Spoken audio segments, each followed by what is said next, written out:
Everybody. Oh Lord. Let me put on the music. Bop bop. Hey, okay. There we go. Be out here getting my weapons ready just in case. Out here sharpening your bow. All right, welcome in everybody. Yeah. Welcome in everybody. We are here for another episode of Curse of Strahd, but before we start today, I would like to make one tiny little itty bitty announcement before we begin here. If you haven't been here for the previous episodes, we are going on a hiatus for about 3 weeks. Not more so on the fact of like, oh, we're tired or we need a break or anything. Unfortunately, it's just circumstance. I will be gone for about 3 weeks, so without a DM, it's real hard to run Curse of Strahd. But yeah, we're gonna be gone for the next 3 Mondays, but we will be back on the 19th of June. So in the meantime, enjoy your lovely little break and enjoy your recovery of Mondays, but we will be back with some more horrible times. And yeah, is that it? Yep, that's roughly it. I'll be gone, and there will be no Monday streams here. And if you ever see me on my other channel, there's no streams there either, during that time. But yeah, that's all for me. Anyone else got anything to say? No. Let's go. Yeah, let's go. Everybody that's in the know Let's already do knows. That's all I got. Everybody knew. Everybody knew. They knew. If you hate us, then you ain't us. All right, let's see. Okay. Hey, listen. No, listen. I got a supplement of Mars. All right. Then let us begin. Last time on Curse of Strahd, the towns themselves had unfortunately found evidence that the child that they were missing, or that was missing, was drowned inside of a lake by a man by the name of Bluto. The group, deciding what to do with the body and what to tell the father, they eventually decided upon going to the father themselves, presenting the body, and giving the father the choice of possibly resurrecting through the forms of the abbot. Upon returning, a tense moment filled with despair, I want to say, choked the group essentially, as they debated and discussed on whether or not to bring back this little girl, the repercussions, the ethical issues, the overall sadness of the event. But it finally came down to bring her back through the use of not the abbot, but instead of through the power of Amaris. Supplying her with diamonds and being able to resurrect her in the camp, they decided that was the best fate. But with a little trust here and there, they also debated on whether or not to even go on with this. With a little bit of convincing and a little bit of talking through the procedure, it was finalized that they would help the next day. The group, deciding their own ways of coping with this, went back over to Valaki. Some spoke dear-heartedly to friends and people that they've touched. Some spent time in solitude inside of their own forms of forests and drinking till they passed out. Some spent time getting closer to those around them and joining in and helping the others inside of the clergy. And some thought long and hard and decided to have a conversation with Strahd von Zarovich, calling them up and speaking to them face to face. Speaking to them in the sense of realizations and forms of empathy for one another, forms of similarities, forms of pity in some ways, even. Strahd wanting almost no part in this, then decided to attack our beloved Okhnev II, or Okhnev Cornir I, whichever you still feel you are. Upon doing so, however, Okhnev was able to escape and disappear into the house that all of you share, only for minutes later for it to be struck by lightning from the roof and to have an encounter with Strahd, in which you successfully fled Strahd back. However, the damage done to your house and the burns that left on top and the roof caving in left your house at least in a little bit more of a destitute state than it was before. While still livable and with a bit of patchwork to maybe set up the roof for a bit, that might be able to do you some good. But for right now, your house is unprotected from the elements. Some of you seek shelter inside of the church. Some of you weren't even home. And then 2 of you decided to just sleep out the rest of your time at home. With that, you all wake up on the day of which you decided to do the resurrection. Slowly but surely. What do you all do?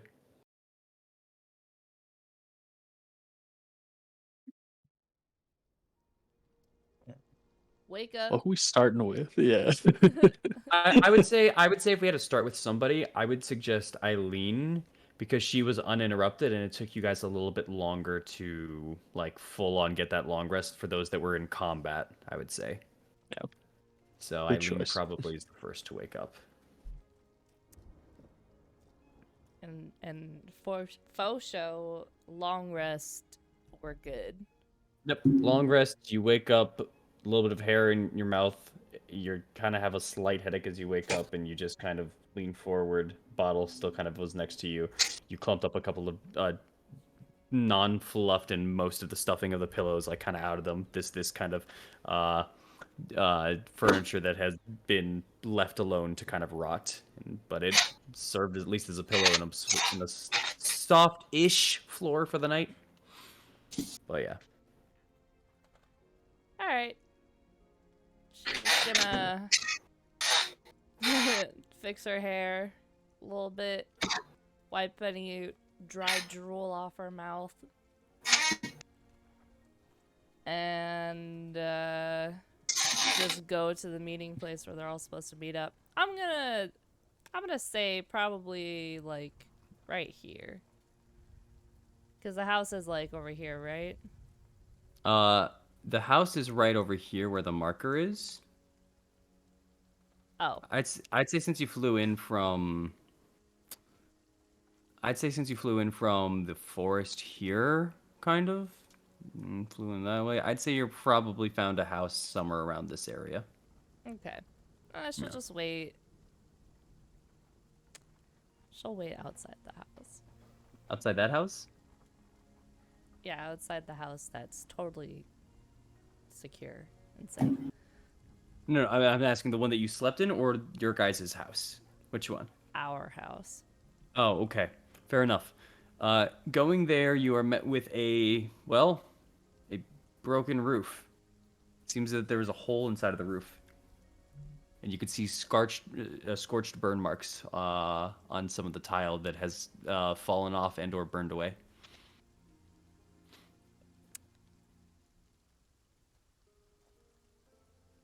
All right. What kind of fire pattern is on it? You gonna climb up to the roof? Or you just kind of want to see from here? I want to look from the bottom. Okay. Give me, I'd say, either a nature check or a general intelligence check. Nature or intelligence? They're the same. I'll do nature. All right. 11. Fire. Fire. That means the house can go faster. Yo. Alright, I'll just wait. No flame gun. Yeah. The what I will say, at least with an 11, while definitely fire, which you can at least tell from some of the scorches, there's a point of impact that is now no longer available there, as that part of the roof seems to have gone inwards, and either into the building or has fallen off and been moved for some debris. But yeah, otherwise, you do at least know there's a point of impact to the burn, as if something struck it more so than anything else. That's what you can get with an 11, I'd say. Alright.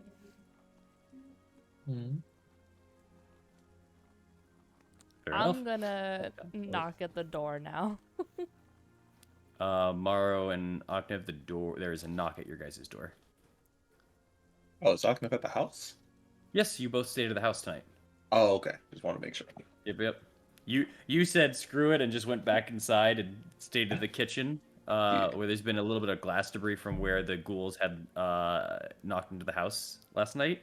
But that's you. And then Oknev, after spraying down the area and turning off the fire, or not turning off the fire, putting out the fire, using quick thinking and a mammoth trunk, you both stayed inside of that house for the night. I can't sleep at the church. I'm not allowed in there anymore. Oh yeah, it hurts you. I forgot about that. He's not allowed, but yeah. All right. I'm not allowed here. This place hurts me. I'm This just was the only spot. yeah. No. I'm just gonna go open the door. Hello. It's me. Come in. No. We're supposed to leave. Right. Are you guys ready? We've gotten our long rest at this point, right? Dean? Yeah, you're waking up basically from your long rest. It's gonna take you a couple of minutes to get your stuff gathered. Like it'll take you like 10-15 minutes, but Sure. yeah. Give me a couple of minutes. Gotta get the armor on, get things set, and then the other two, Amaris and Thorn, are at the church. We had an incident at the house, so Yeah, what happened? apparently Strahd showed up. I don't know why. Eileen but, closes her eyes. Came out outside. He was What fighting do you Oknev. mean showed up? What? I don't really know the details, but from what I gathered, Strahd showed up and was fighting Oknev and Thorn, and then after a bit he sort of just left and flew away. Though he was really, really excited. For some reason, I think he's for the most part, I believe he's the reason the house was on fire. I came out towards the end of it. How do you see he was flying away?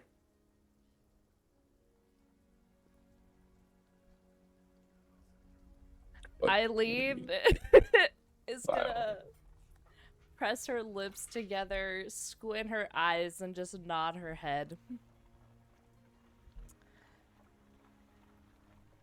Alright. Yeah, it is what it is. Don't worry about it. I'll just grab my things and then we can stop by the church, grab the other two, and get on our way. Go wake up Oknev.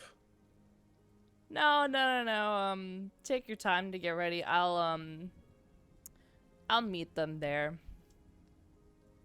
Fair enough. We'll meet you at the church. She walks away. Right. Fair enough.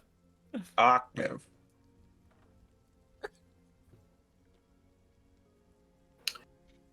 Oknev was awake and was just had his mouth shut the entire time in a corner, just waiting for this conversation to end. It's right by the door.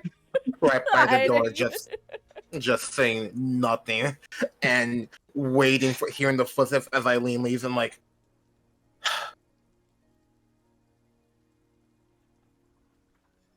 I'll meet you at church. I need to get some. Yeah. Actually, I'll meet you at Vistani later. Tomorrow. He says you needed to get what?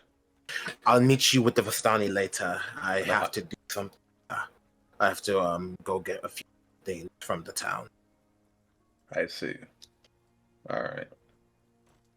Now stay safe. He might still. Well, I don't think he'll still be around, but stay safe. Also, see if you can find somebody who can fix holes in the roof. Sure will. All right. I'm gonna go put on my armor and then I'll head by the church. Grab all my things, see if I can get some breakfast.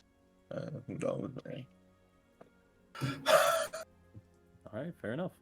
I'd say as for the breakfast part, you can either go and try to buy some food over in the town square. You can go grab a meal at the Blue Water Inn, or, yeah, those are your knowledgeable ways, at least for after being in Wallaki for a while and knowing where the food comes from. But yeah, We love the Blue Water Inn. I do. love- Truth be told, breakfast is literally just gonna be like water and like And wolf bread. stick. And the wolf steak, yeah. All that. I'll have you know that it's eggs actually today. And wolf steak. Really? And wolf steak. Yeah. With mostly Yo, wolf steak. that's awesome, bro. I'd say there's a waffle maker, but like the last waffle maker I touched broke. So I thought you were gonna say there's a Waffle House here, and I was like, they even got into Barovia, man. I'm going to Bro, Waffle hold- House it's canon. Bro, tonight. hold up. It's canon, I but it's would- in the village of Barovia. It's I would- currently in the Oh, village. that's I so would- yeah, that it makes more sense. Love, it makes I more would sense. love some Waffle House. I still not gonna try it yet. It's actually while it is there and I am telling you guys about it, I don't recommend it. It is at least level 14 to enter. It's rough, man. Guys, we What's could do it before the end of the campaign if Yeah. we try really hard. The PvEG is the manager. But, go ahead. People Strahd to shame. Honestly, Strahd doesn't mess with the Waffle House, bro. That's just messed up. We It's a found our new, CR28. like Strahd's like, you gotta be the king of Barovia. No, you get to be the new host for the Waffle House. We found those. Strahd's the manager. Oh my Strahd God. is the manager. The air of waffles. Oh lord. Oh, Okay. love a All right. Barovian themed restaurant. The fast food. The worst thing too is there's a roaming Denny's around this place. It's just in nowhere every single time, but it It's makes like the sense that Durst it's there. house. Yeah, exactly. Oh my god.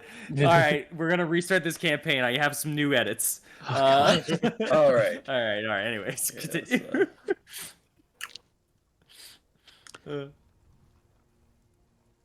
Fair enough. So you get ready and you go for your food. Do you get it from the Blue Water Inn or try to get it from center of town for town square?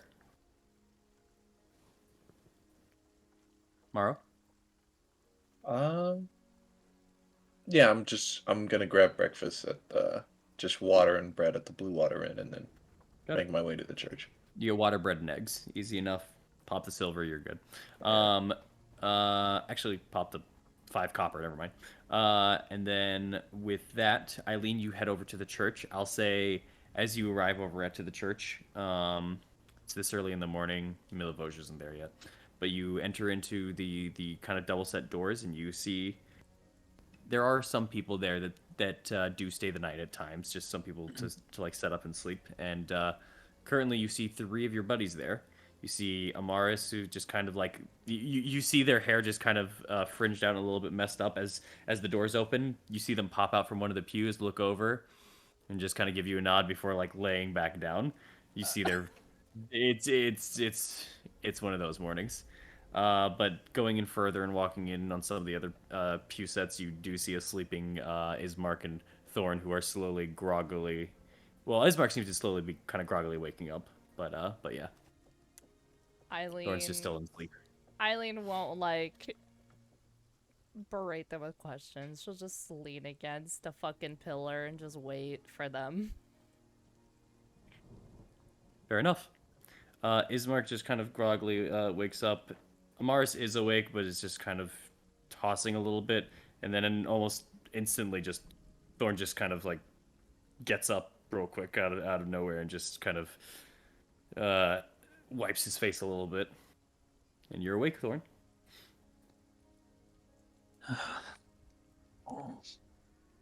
I'll look around. Do I see Eileen? Yeah, Eileen is next to one of the entry points of the church. Your friends are still there as well. Ismark's just Okay. kind of rubbing his eye, getting the crust off, and just kind of waves to you. Morning. Yeah, it is. Thorn kind of like shakes himself a little bit, like wipes his face, and stands up. And he goes over to Eileen. So where were you? Out. Well, I'm not a detective, but I figured that much. What happened to the house? Strahd? How? I don't fucking know. I woke up to a loud bang and fucking smell of smoke. Shit was happening. I got my armor on, went to go look outside, and I got grabbed by the fucking neck. Strahd and I were equally not happy to see each other. But he fucked off relatively quick. I don't know why he was there. Eileen just gives a single nod. Okay. Yeah.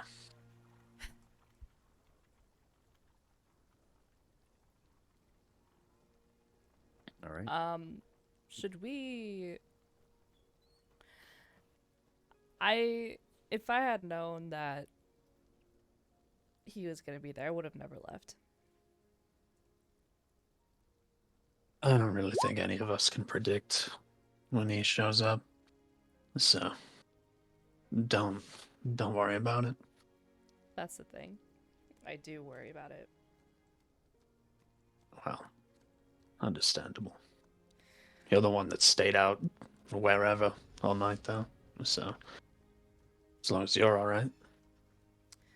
You managed to escape his bullshit. Yeah. Okay.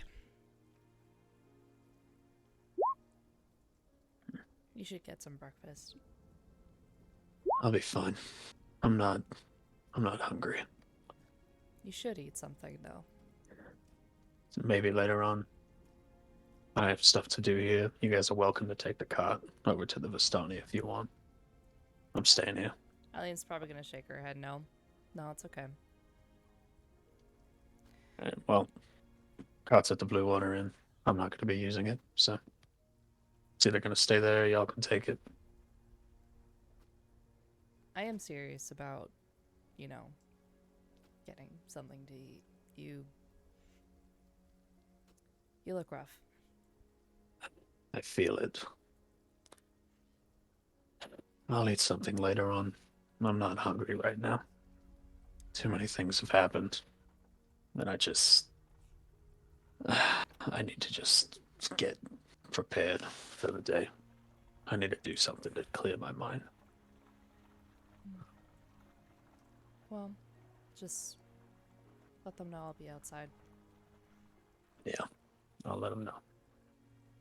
She'll give a single nod and just walk out. Wait for them. Fair enough. As everyone begins to kind of gather throughout the morning and slowly get to the point where they're going to be more and more able to reconvene, we can skip to that unless someone has something important to say or do. And don't worry, Aknev, I know you're not going to be there in particular. We will get to you in a minute, though. No? Okay. Then you all begin to slowly gather and get ready at the church with Ismark getting up and preparing himself for the day, and Maris seemingly very much not meditating per se, but giving quick prayers today and double checking all of her items today for what she needs to do. Aknev, do you message me if what you said is what you mean for the day? Like if it's just true or false for what you told Morrow, or at least in some capacity, just so I know where to place this and what to do. Like if it has something to do with like leaving the town or following or something like that, just let me know. Just message. Got it. Got it. Got it. Got it. Got it. Okay. Fair enough. We'll do that. We'll do that when we can. As you all gather around and get ready for the day, Aknev is not a part of your troop currently, as you are out in front of the church and getting ready to possibly go resurrect Arabelle. You guys know where Alknev is? Eileen looks at Morrow. Aknev says he had some business to take care of, and he will meet us at the village. Of course. Well, I'm staying in town for the day, so if he gets up to some shit, I imagine that I'll run into him. He's had a long couple days, though. I imagine he just needs to blow off some steam. We've all had a long couple of days, Amara says. Yeah. Yeah, we have. You guys still sure about doing this?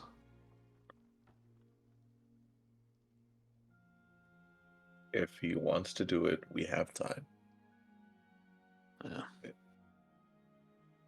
the most part, the spell should last another 9 days at this point. If he wants to, and everything is pointed at the person involved wanting us to do it, we will go over there. Amaris will be with us, and we will ask him one more time if he wants to go through it, because once we start, we cannot stop. Yeah. If Well, something happens, I'll find a way to inform you. alright. Just be careful. I don't trust the uncle that much. But I know. either way, despite all that's happened, I still hope for the best, even if I don't agree with it. I'll see what I can do for us here. Maybe hoping Father Lucian has some things he wants to do for the town. Maybe I can grab some hearts and minds for us. But that's not my forte. I'll do my best, though.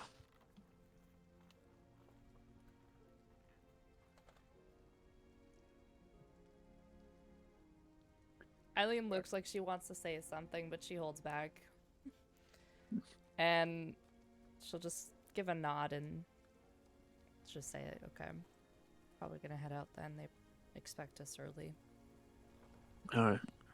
Amaris, Well, good luck. are you prepared? Yeah. As much as I can be for now. But I will say one thing that's on my mind. Even if I do this right, there's still a chance it might not work.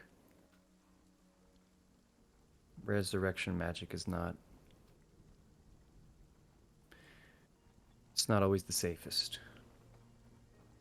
It's not always the easiest to perform. Yeah.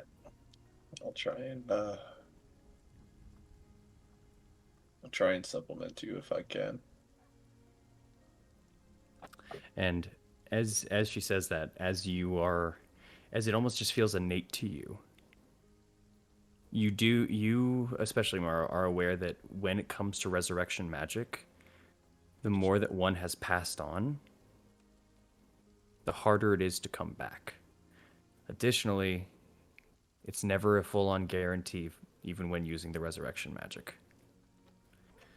There is always a chance that A, the spirit does not want to return, or B, you cannot make a connection to it.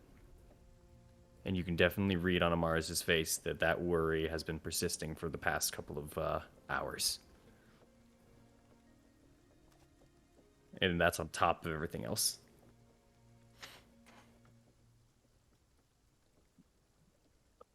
Well,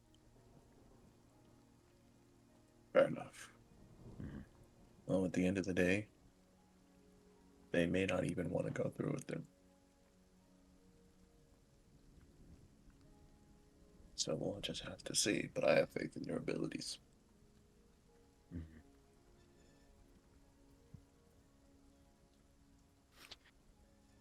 Thank you.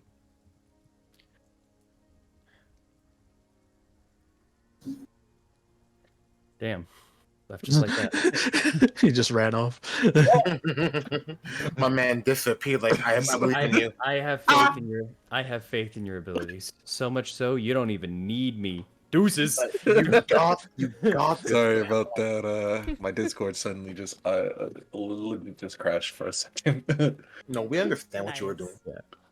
It's all good. Timing is hilarious. And she just kind of gives you a nod and gets ready and gets set to go out. Are you guys going by horse, by walk? What are you doing? Eileen's expecting to walk. Yeah, I'm walking. All right. You all can easily go out for the walk then. Ismark joining you guys as well. And you guys can make your way over to the Vistani camp. Leaving outside early in the morning once again, as you guys seem to be early birds, which makes sense in this land. Heading out through the Sunset Gate over onto the west side. Oh, excuse me.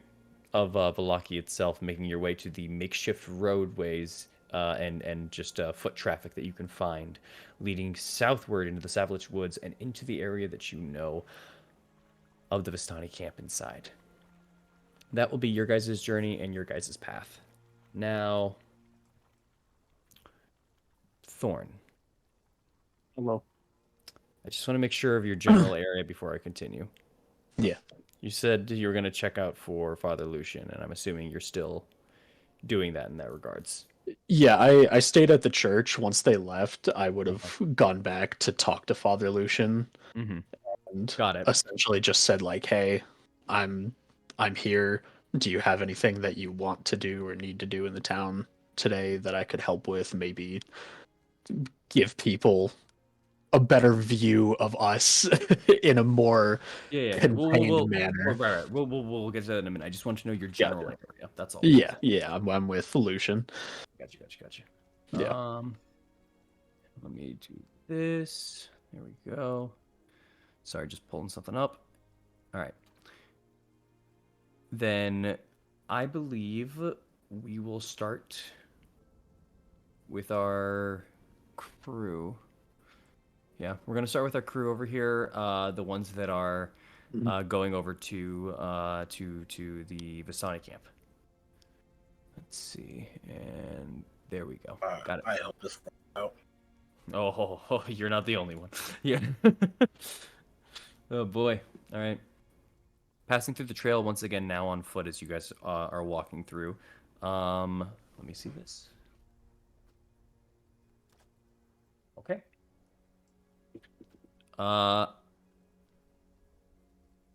Walking up towards the Vistani camp, Amaris taps your guys' shoulders, both Eileen and Morrow. She looks. Amaris almost looks straight forward as if nothing had happened, but you see her eyes dart immediately to the left of her. She looks to the left. Make a perception check with advantage. God, oh, it might be the elves. Please let it be the elves. Wow. 12. Thickets of trees and bushes. Did you want to attempt tomorrow or no? Give it a shot. Okay, fair enough. With advantage. Oh, that's good to know. We toggle advantage. You want?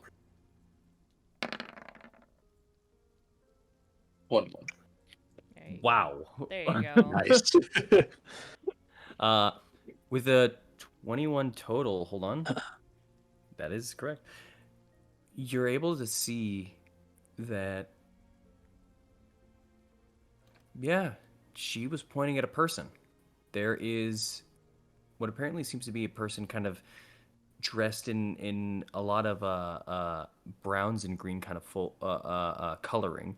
But what kind of betrays them is there's kind of a shiny little 3-prong wrap around the head that has like 3 separate like as I said, prongs essentially like draping off. They give kind of a shine to whatever light. And it's barely noticeable, and because of that, you're able to see the eyes as well that seem to be hiding inside of the bush and just watching as you guys walk through. The person looks while they are very well hidden, once you can start making out and start looking at their own adornments and stuff, they're wearing kind of this weird, not esoteric, but something of that nature kind of clothing. And you can kind of deduce this might be Vistani, maybe just off of the wear, you know. Looks like we have to cast. Someone's watching us. Vistani, maybe. Mm-hmm.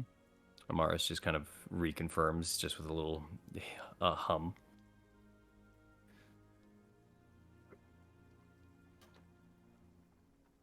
Just be calm. Okay. Then I'm assuming you guys keep walking forward, or do you stop? It's up to you. No, I'll keep walking forward. Okay. Continuing and walking forward onto this trail, ignoring the fact that you are being at least observed as you continue onwards, you finally break away from the suppressive and choking nature of the trees into this open set valley, of which once brought small modicums of camaraderie and joy to you, it now kind of just leaves a weird taste in your mouth. The air still permeates with the sense of wine and manure as you had seen before, but it just doesn't feel the same as you kind of pull up into this little cove away from Barovia almost, just because of what you know. Half an episode. Shit went out so quick. Was it full episode? Happy with this shit. Damn. Remember I the know. good music? I mean, We were yeah, so I was happy. It We were was all half an dancing. episode, bro. It was half an episode, 2 hours and 31 minutes. I counted. Bullshit. Anyway, continue. Arriving back in, you are led to the same trail that kind of goes and winds around the house. You see once again you actually, I would say, you see an elf still in front of the houses as you approach, but additionally as well, as you kind of arrive, coming out of the bushes and following you, you see another dusk elf for a moment, leaving the area of the tree itself before kind of looking at you guys, confirming, and then going back into the forest. They seem to be a little bit more prevalent, more around this area. You remember that many of them were out and about searching for Arabelle, and, well, now that she's found, maybe that does not need to be the case anymore. But as you approach and start going towards the hill, you eventually arrive your way towards the makeshift walls of the circus tent, these wagons that surround this place. And you do see some movement, as some people seem to either be just leaving the wagons, or some people seem to be entering inside of the tent.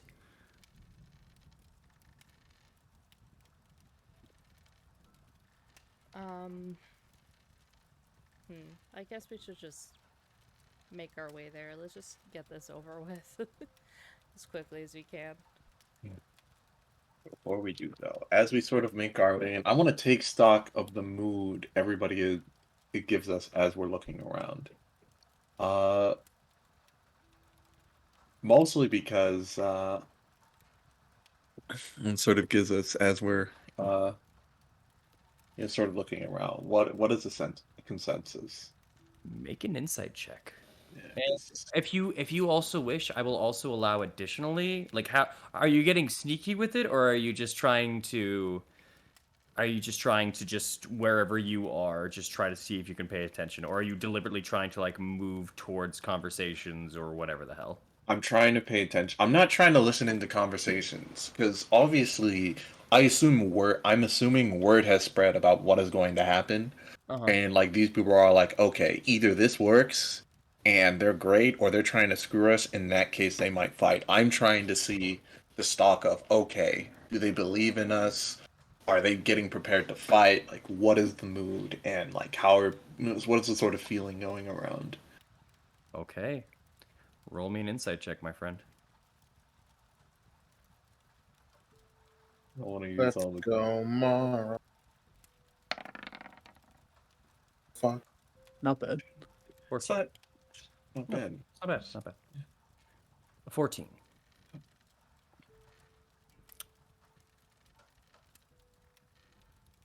Almost in a weird, odd sense, the opposite of what goes on in Barovia is happening. You are all very serious and, to be frank, somewhat a little dour about the circumstances that you are aware and know of.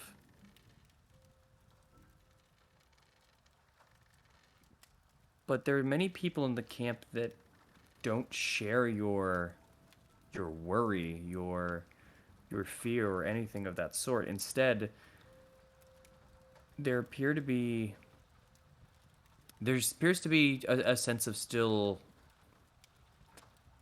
camaraderie, uh, participation in some lighthearted conversations. There still seems to be kind of a joy going on throughout most of the camp. There are very few people who notice and recognize you. I'd say with a 14, you catch about 2 of them, and one of them, at least in a regard, who actually does walk up to you. We'll get to them in a second. We'll get to them in a second. One of them recognizes you, and you recognize them from the tent, from the events that had taken yesterday, and they just kind of get an oh, they're here, oh, they're here kind of vibe from them, almost as a little bit of a shock. While another one, as they start approaching you, you realize this woman that begins kind of approaching you all just kind of has the sense of ooh, fun, new people, like that kind of aspect. She just kind of arrives and says, welcome in, hello all of you. I don't believe I've seen you around here before. As she says that, she kind of just like puts her finger and slides it down to the front of Maro's chest plate. Dave, you're really getting hit on at 9 a.m., bro. Bro, they're on that gilf lifestyle. Oh my god. She seems to be a woman roughly early 40s, late 30s. So, Spider. Damn. Whoa! she has kind What of did black she hair. say? She kind of has black hair that kind of wraps up into kind of a wrap piece that ends in a ponytail at the end. It kind of creates like this weird triangular kind of aspect to the hair that kind of just pops out and flows freely at the end with some bobs holding it together, or not beads, not bobs. Bobs, sorry. All right. Yeah. Good morning. We were here yesterday. We're just here on business. You must have missed us. Business. Oh, were you trading? In a way, they just asked us to do something, that's all. Oh, that kind of business. All right. Well, what did you bring?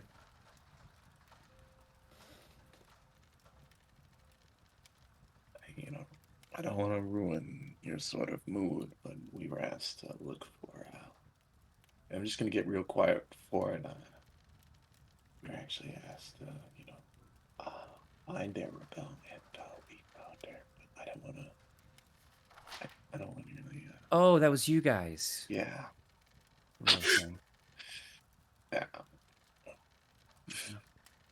A life to be taken so young.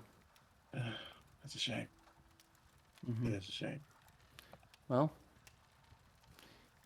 nothing much to do about it anymore, at least. Live in the now, you know? Live in the now.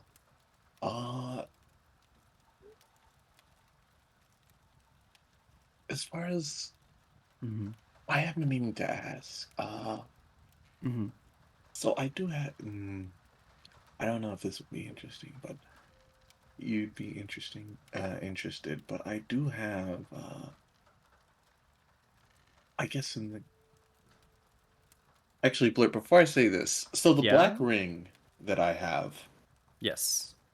Well, you don't have it anymore. It's now inside of Okay. Singularity. Oh, okay. Yeah. Let me take that off It, my it is, inventory then. yeah, it is the ring that Singularity uses when you shoot out using Horizon and stuff like that. Or And yeah, Very cool. Yeah. Very cool. yes, yeah, yes. I was looking into in regards to, I just have some small things and some things I need to buy as far as I don't know things as far as that. Where do you guys usually trade things? Ooh, a little bit of a dealer. Well, you could always go with the leaders here, or we can just cut to a deal right here, right now. What do you have to trade? What are you looking for? What are you offering? Not Oh, right now. also, Morrow. Not right now, but I'd like to speak on that later. We have business we must attend to first, but thank you for your time. right, your business, your business. All right, well, if you ever need anyone to talk to, I'll be inside of the tent for now. My name, by the way, since you forgot to ask, it's Marta.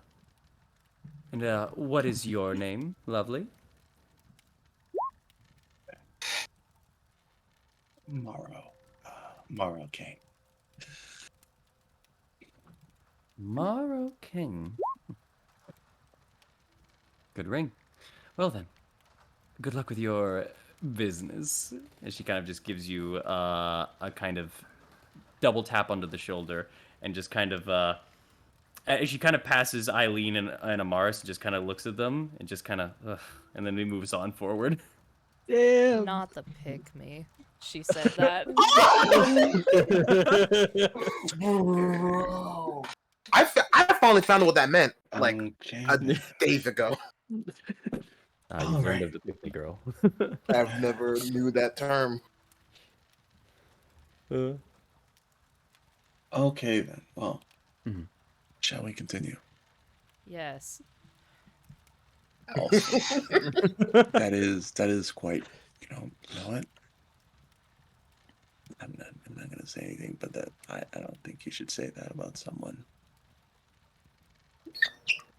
I don't think I asked your opinion, but okay. Fair enough. Fair enough. I won't question how you analyze someone. All right then. Morrow, we're here for a dead kid. I understand that. Just trying get to be it over nice. with. Right. Alright, Eileen's gonna make the charge forward. Yeah, no, I assume we're doing this as we're moving. Like I wasn't Okay. trying to be. My- No, easy enough. You guys can now head over to the front of the tent. But yeah, you get the general sense. There's no one that really seems too dour about what's going on. It's not that kind of a vibe right now, is what you're picking up with that 14 insight. They're like, people die, we move on.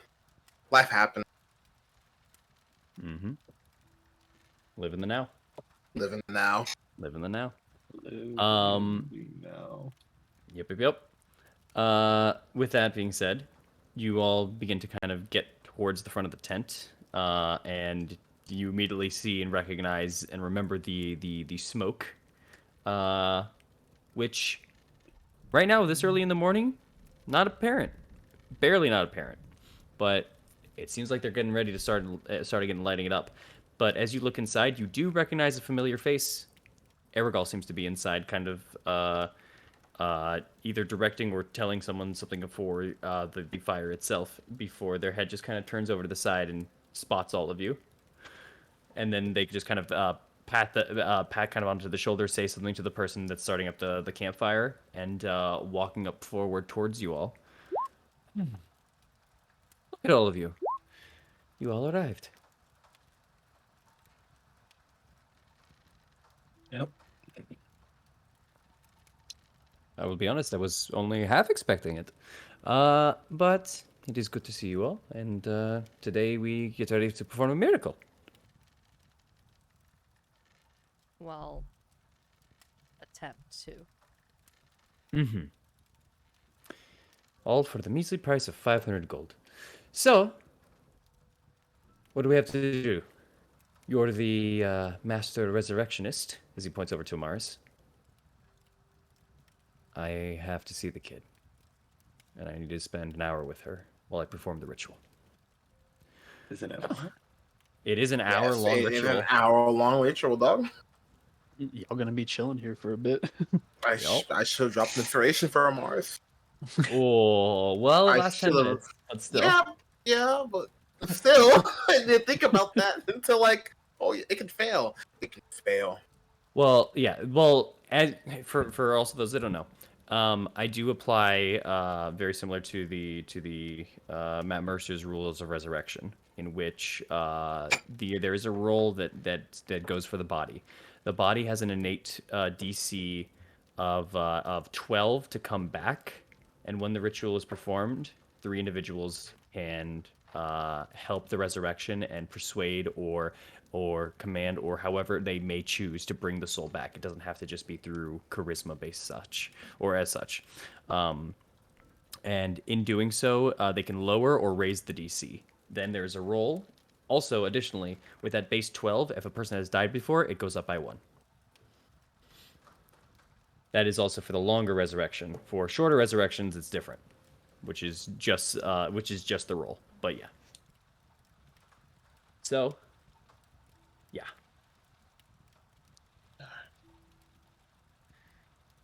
Okay. I assume it's different. It's a little different, you know. I was revived by the abbot, and I just got up. Oh, I rolled for you. Wow. I'm the roller. Bro, just found out. You don't. Yeah. today. No. I told you. I rolled for you, and we got above what you needed. Okay. Boris is like, oh, the abbot, best guy ever. Love him. He rolled for you. What? However, the abbot automatically does lower the DC Yep. from his own ability. That being said, it's all good. That's tolerant. I mean, come on. Pussy. Pissing me off. Also, I did love that of just. Oh, I rolled for you. What? Okay. So, as that is explained, he just goes, okay. So this will take an hour total. It's best to do it probably in his cart. Come on, follow me. Oh, and no funny business, please. I still haven't taken that off of your friend there, so just so you know. As he Nice. points over to Morrow. Go ahead. It's understandable. Mm-hmm. And he leads you guys over to that smoke stacked chimneyed cart amongst the walls of the carts here. And as he arrives and goes towards the back of it, he kind of just gives you guys like a hold on a moment hand before kind of going to the back end of it and just knocking on it. Lavash, brother, it's me. I brought those people here to help you. Lavash. He leans over to the side of the cart, revealing his face for a moment. Give me a second. A second goes by. You hear some small unlocking. Come on, brother. As he enters on inside and closes the door. You can kind of hear some mufflings from them. If you guys are trying to listen in, you can I would attempt like to. to listen in. Yeah, let's listen in. Make me a perception check. 19. Let's 19. go. Morrow? Oh, Well, I thought you were trying to listen in too. I was. I Okay. accidentally almost clicked something else. Let's go. Nice. Hey. Let's Nice. go. Morris made it that Morris- nat 20. Fuck Why are we yeah. on this shit? Why are we on this shit today? All right. Please. So, as you both just kind of listen on in, you don't even need to put your ear fully up onto the card itself. You just kind of lean on in. Luckily, the wood, while it's a little thick, it's not thick enough to dilute the words out. You can make out with pretty good accuracy, actually. As it kind of goes on, you just immediately hear Aragorn going, "You didn't spend all night like this, did you? She might come back. She might be back here in just a few moments. It's okay. Just leave her like this. We need to. No, no, brother. And it is as you don't hear a response, but you can definitely hear some shifting, as if that response wasn't taken well. Not like that. Not like that. They will be here for an hour. They'll do their ritual. She comes back. Everything will be fine. Okay? There you go. Thank you. Thank you. There's almost not a lot of words of exchange, but more so Aragol just kind of pushing Luvash a bit more. You're getting the sense of at least in some regard, he's either still kind of holding on to her, or at the very least, like just looming over her or something. He seems it very much. It's not hard to put together that he's lamenting in his own way, and he can't take his eyes off of her. But it seems as if Aragol is able to push through, and both the brothers end up leaving the cart through the back. Aragol first, Luvash kind of lumps down, and then slowly kind of follows in suit, kind of dragging his feet a little bit, turning to all of you for a moment. And the first time you hear him utter some words, all he says is, "Bring her back. Please." We'll try. And he shuffles his way away from the cart and just starts making his way towards the tent. All right. Come on, Morris. Fuck. Right. You can do this. Where are the diamonds? Oh, right, those. And he puts some fingers to his mouth, and he just goes and whistles out. And you just hear some commotion immediately from a cart as an individual starts coming out of one of the carts, closes it, and locks it behind him before walking on over with a pouch. And another Vistani individual, kind of a teenager, maybe 17 years old or so, messy brown hair, a bunch of freckles onto them, just kind of brings over the pouch to Aragol and just kind of hands him on over and just gives him a nod and a little bit of a bow. Looks all to you guys, gives you guys a nod and a little bit of a bow, and goes back away.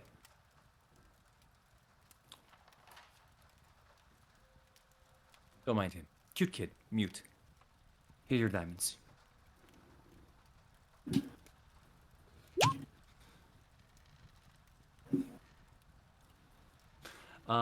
With that, as he kind of holds out the bag, Amaris goes to reach for it, and then he pulls it back. Oh, right, but our deal. You all just stay a little bit away here, and I'll hand you these when you're inside the cart. Sound good? All right. Mars just kind of... You could see Amaris is not happy with the circumstances, not because of the lack of trust or anything, but because the way almost this feels commercialized in a way, rather than like a sense of deep hope, appreciation, emotion. This just feels very much like a transaction for some reason. You give us diamonds, you give us life back? Yeah?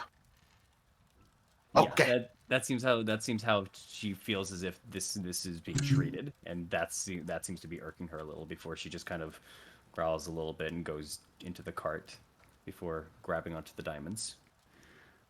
I will need you, well, at least some of you, to bring her back soon.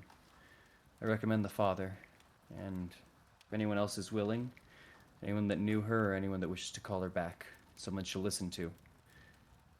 Any offerings, something. Prepare yourself. You have an hour. And she goes inside to the cart, and leaves you all to your devices with those last couple of words. Well, I'll go get my brother then. As an uncle, if need be, I will also be a part of this then. And he gets someone to stay near the cart, and he will go talk to Aragol, as he will go talk to Luvash, as all of you will get ready, and if you wish to partake in this ritual, then you may. But while the hour is passing, Mhm.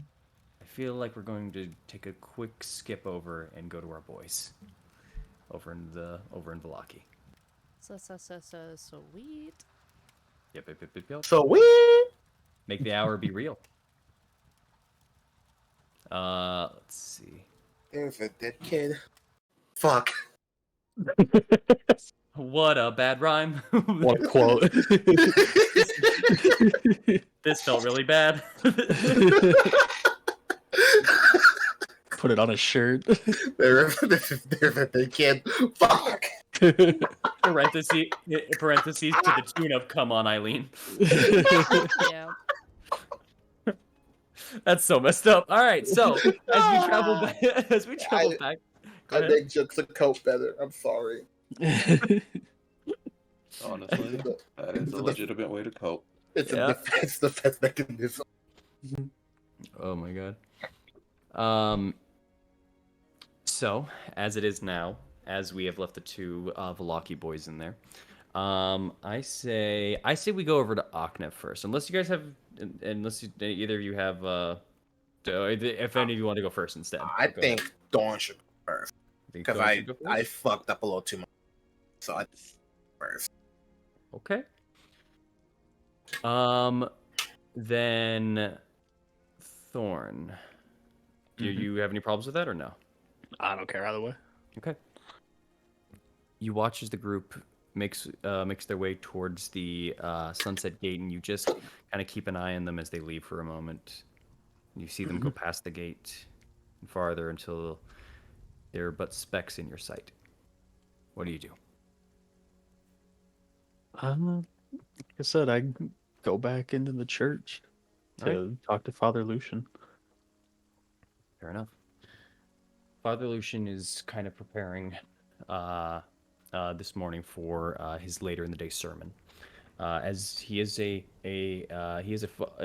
follower of the Morning Lord.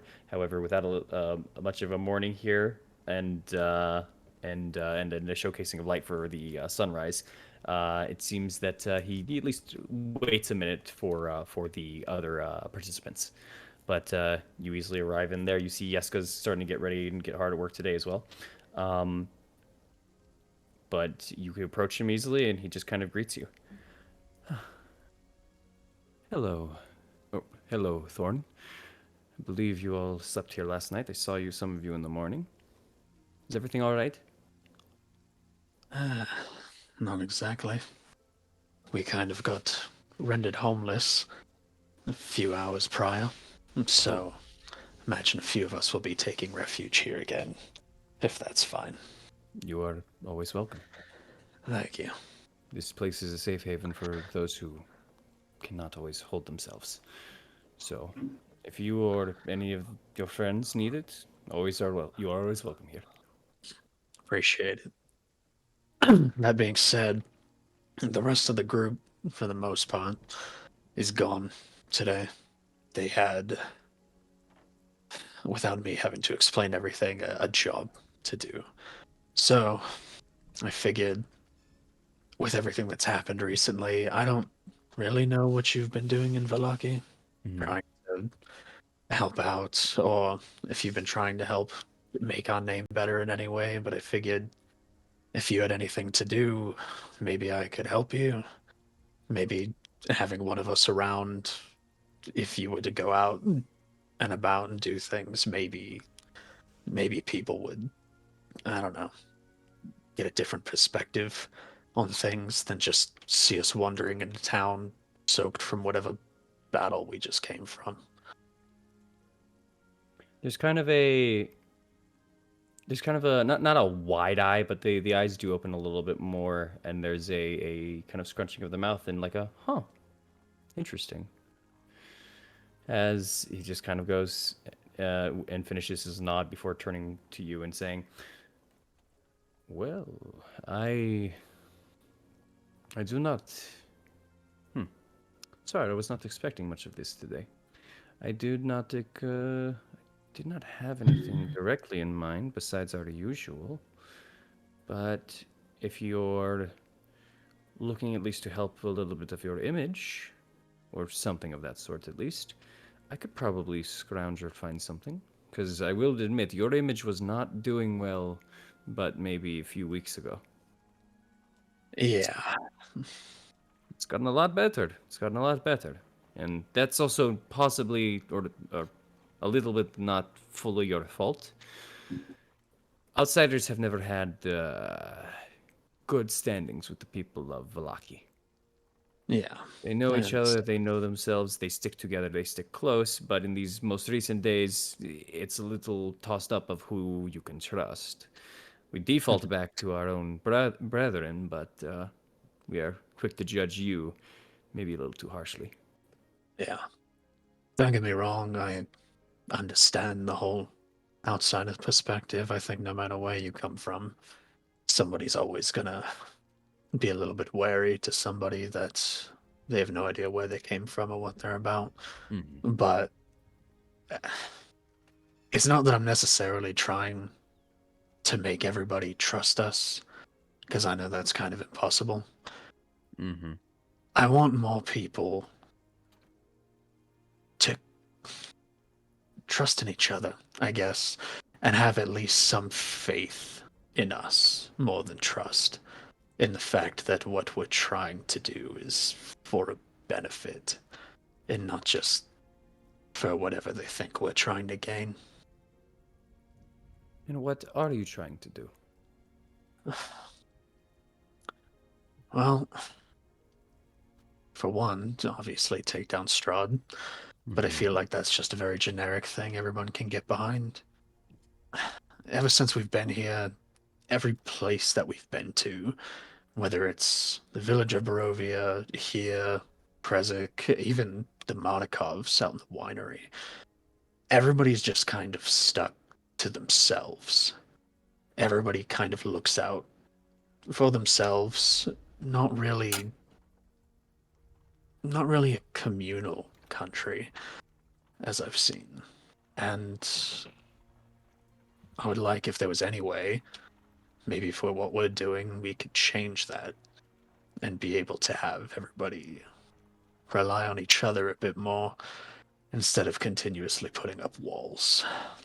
Because I feel like if we can do that, it would be easier to take Strahd down as well, having a united Barovia. He kind of nods a bit slowly at your planning and prospects. So you wish to create a sense of closeness and to rid of Strahd, and possibly to combine both of these things. Essentially, show people that they have more that they can offer instead of whatever they think they can offer now. That everybody has a piece in this. Hmm.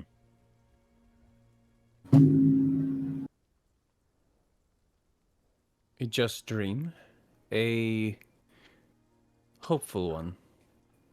But hope is hard to come by in this place. You don't know how to, and you don't know how to do this. You just wish for it to happen. A faith, a prayer, a hope. Am I getting this right?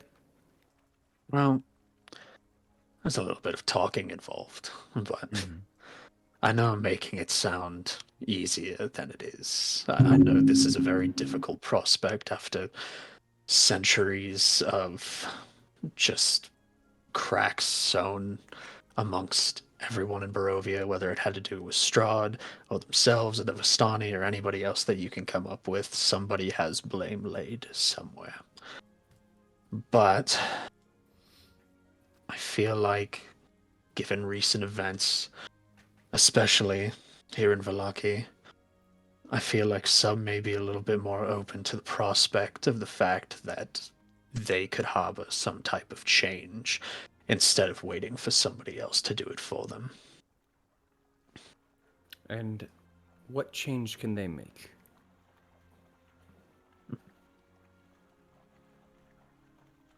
What do you mean? You said it yourself. There are people here that can find ways to harbor change and not wait for someone to save them.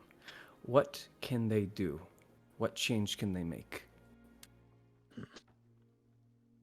Well, I think everyone has something to offer, but it all really depends on what they want. Some people are more hard-headed like us. Some people would want to fight and take the fight to Strahd, which I wouldn't be opposed to raising people against him that truly wish to do so. But others can harbor more of a sense of community where they can rely on their neighbors a bit more instead of fleeing into their house and watching as some terrible fate befalls somebody else that lived next to them for God knows how long.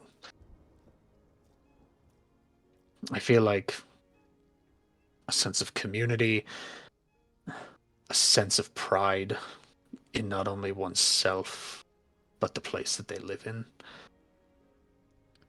I feel like there's numerous of these things that some people have, a lot of people have, but they're too afraid to show it, or they've been conditioned not to, under control of people like the Volokovich and Fiona. And the last question, I promise. What do they gain from this? Some people are not as selfless as yourself. What is it that they gain from banding together and becoming this community? They seem very content right now for a lot of them as scraping by and drinking a little bit of wine, forgetting their problem. What is the difference? What is the change? What do they learn? If you're asking from my perspective, I think a sense of freedom. Something that they know they don't have, even if they pretend to. No matter how much wine they drink and how many walls they build up, they can build them as high or as thick as they want. They're not free. Everybody still lives in fear of Strahd and what lies outside of their town, especially at nighttime. I think if people could come together in this sense, they can unite as Barovia. Everybody here has a part in this. Everybody,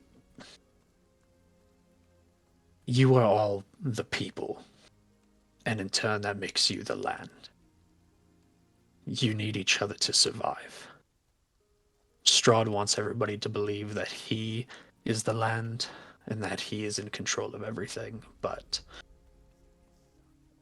not once has there been a true rise if we could get the entire country together. But Valaki's the vital piece in that.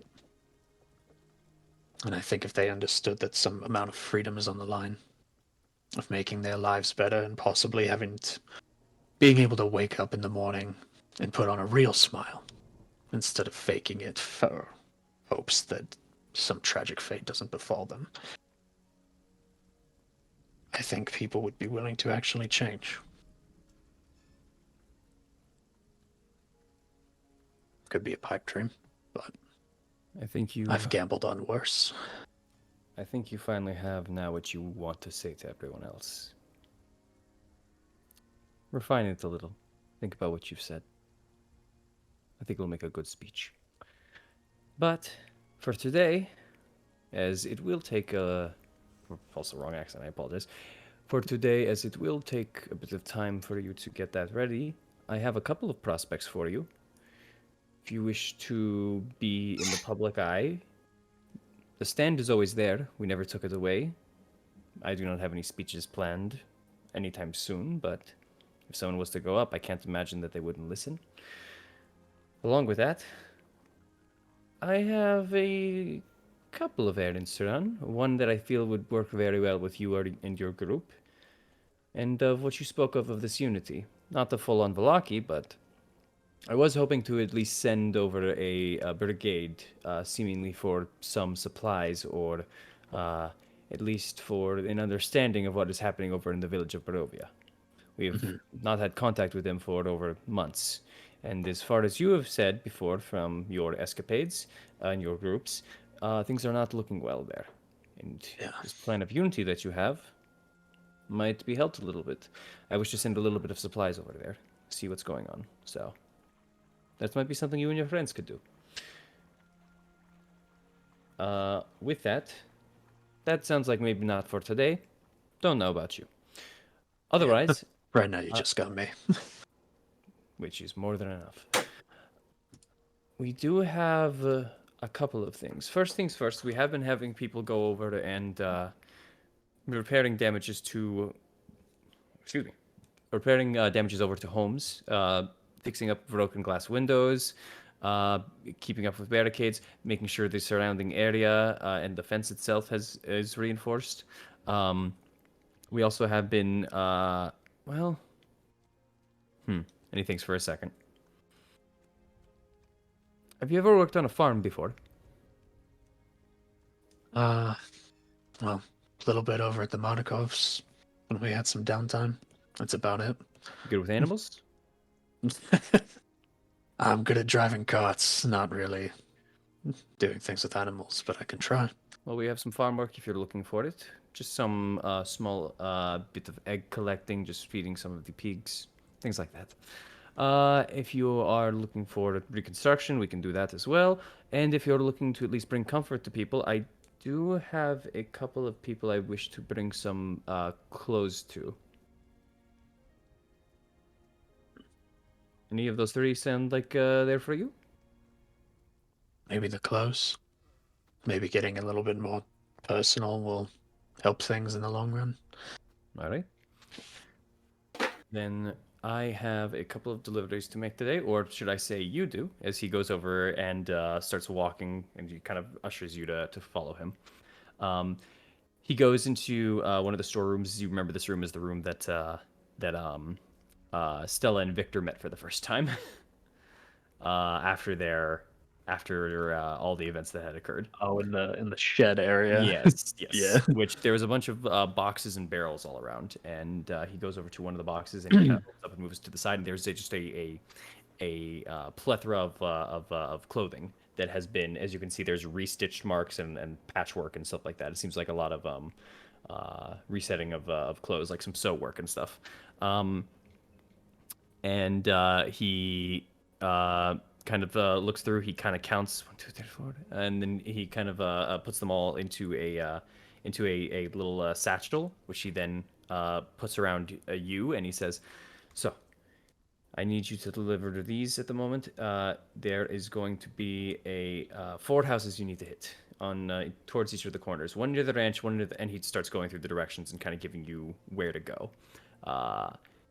You're going to be delivering close to about 4 families throughout the town a little bit.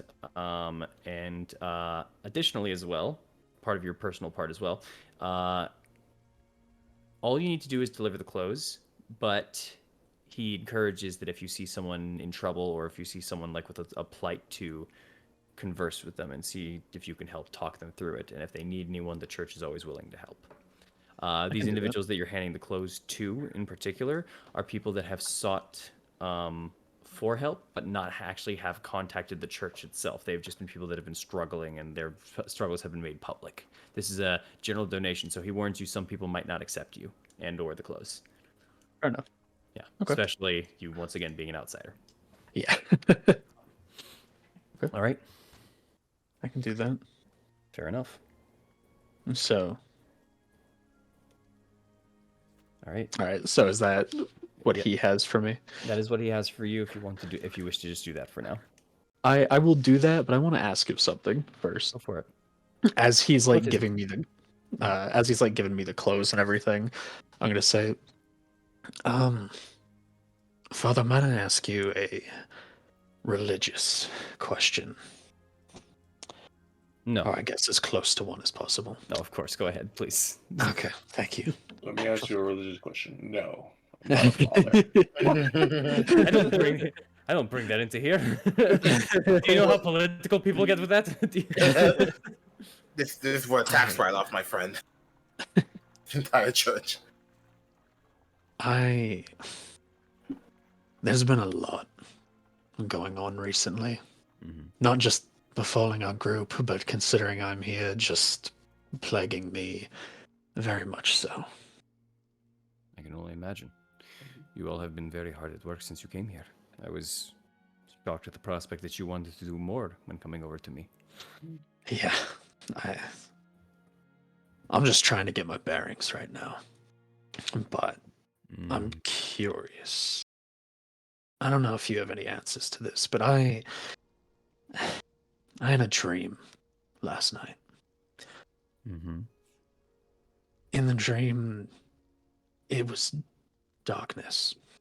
It was all completely black, but with a single flame in the distance. Naturally, as one does when they're lost in the dark, they look for the light. I tried approaching the flame, but it burned. Mm-hmm. I stopped, and I turned around and walked back into the darkness. Eventually, I woke up from it, and it confused me, because obviously, fire is not inherently good nor evil. It just is. It does what it's supposed to do. It burns, it gives light, it warms. And it can also take away and destroy. Mm-hmm.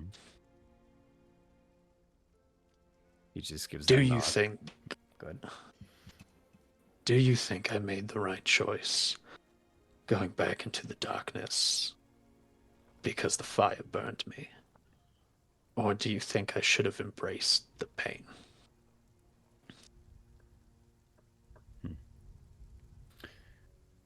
There are tomes that I possess of people that would be blessed with visions from gods,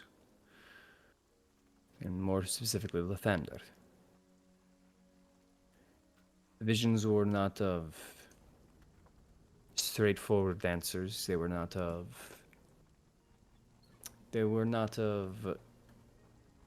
easy choices. Whatever you're dealing with, I may not know it, but that is close to at least what I can imagine. Could you give me a little bit more insight to this dream? Maybe we talk it out and see where it's coming from, or just give me more details. I may not be able to exactly tell you an answer, but could use my insightful nature and see what could happen. Do you What wish else would you like to know? any detail that you can imagine? Anything could mean anything. Do you wish to recall the entire dream to him? Yeah. Every little Ooh. detail that you can think of. Okay. Spicy. Some would call it fiery. Let's All right, let's roll his insight. go. Lucian. Huh. I know his name. I just want to say, let's go. Yeah, That's why he said, let's go. I Let's did go, not guy. say, oh. I said, oh. I said, let's go, and ended it there with a period. Let's go, father. That is my guy. I know him. He's gonna win. Please. So, you still felt this pain as you left. It didn't go away. You turned yourself from it so you couldn't feel more pain. Yes. Well, I turned myself from it so I didn't feel more pain because I felt like giving in to the pain was the easy way. Mm-hmm. Again, I see any reasonable person, if they see light when they're surrounded by darkness, they're going to go towards it. So I figured the hard thing to do would be to walk into what you don't know and what you don't understand, which is why I made that choice. I think you're right. I think you are right about that. I feel walking away was the harder decision. Does that mean it was the right one, though? Thorn, Mhm. when you walked away, you still felt all of the pain that lingered within you. Yes. It never went away. Not saying that walking into it would have made it any less or taken it away.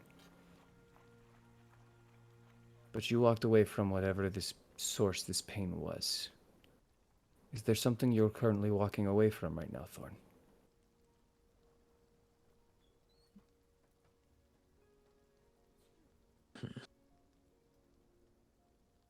I don't know.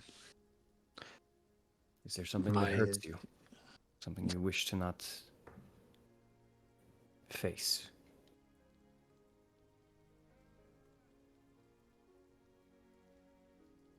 reality, I guess.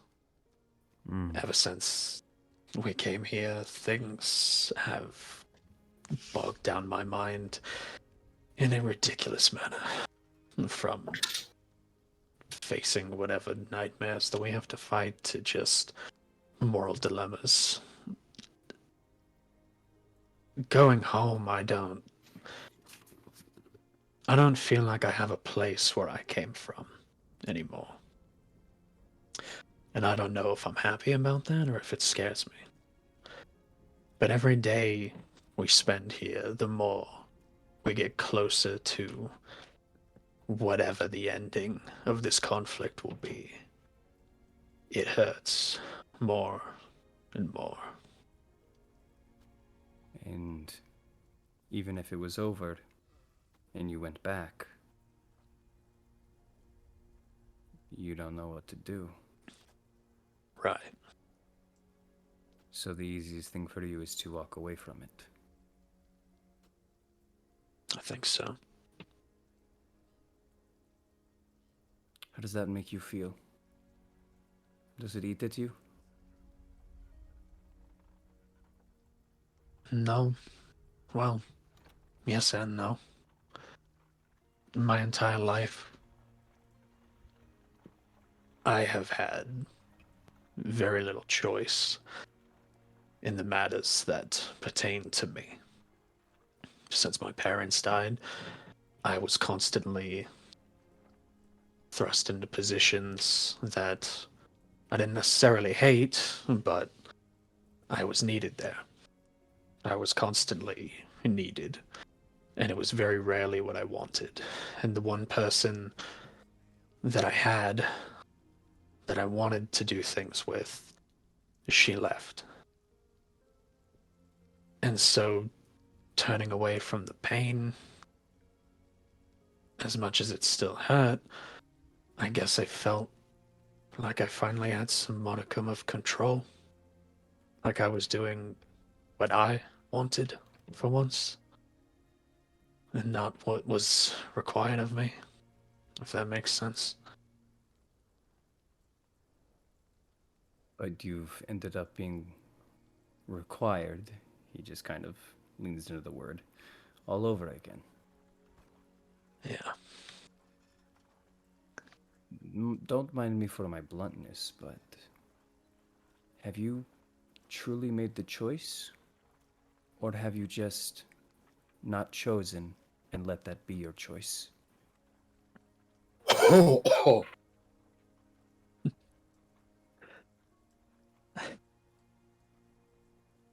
I don't know. I genuinely don't. I don't know if I've been operating on the illusion of a choice that I've made, or if I've actually made it.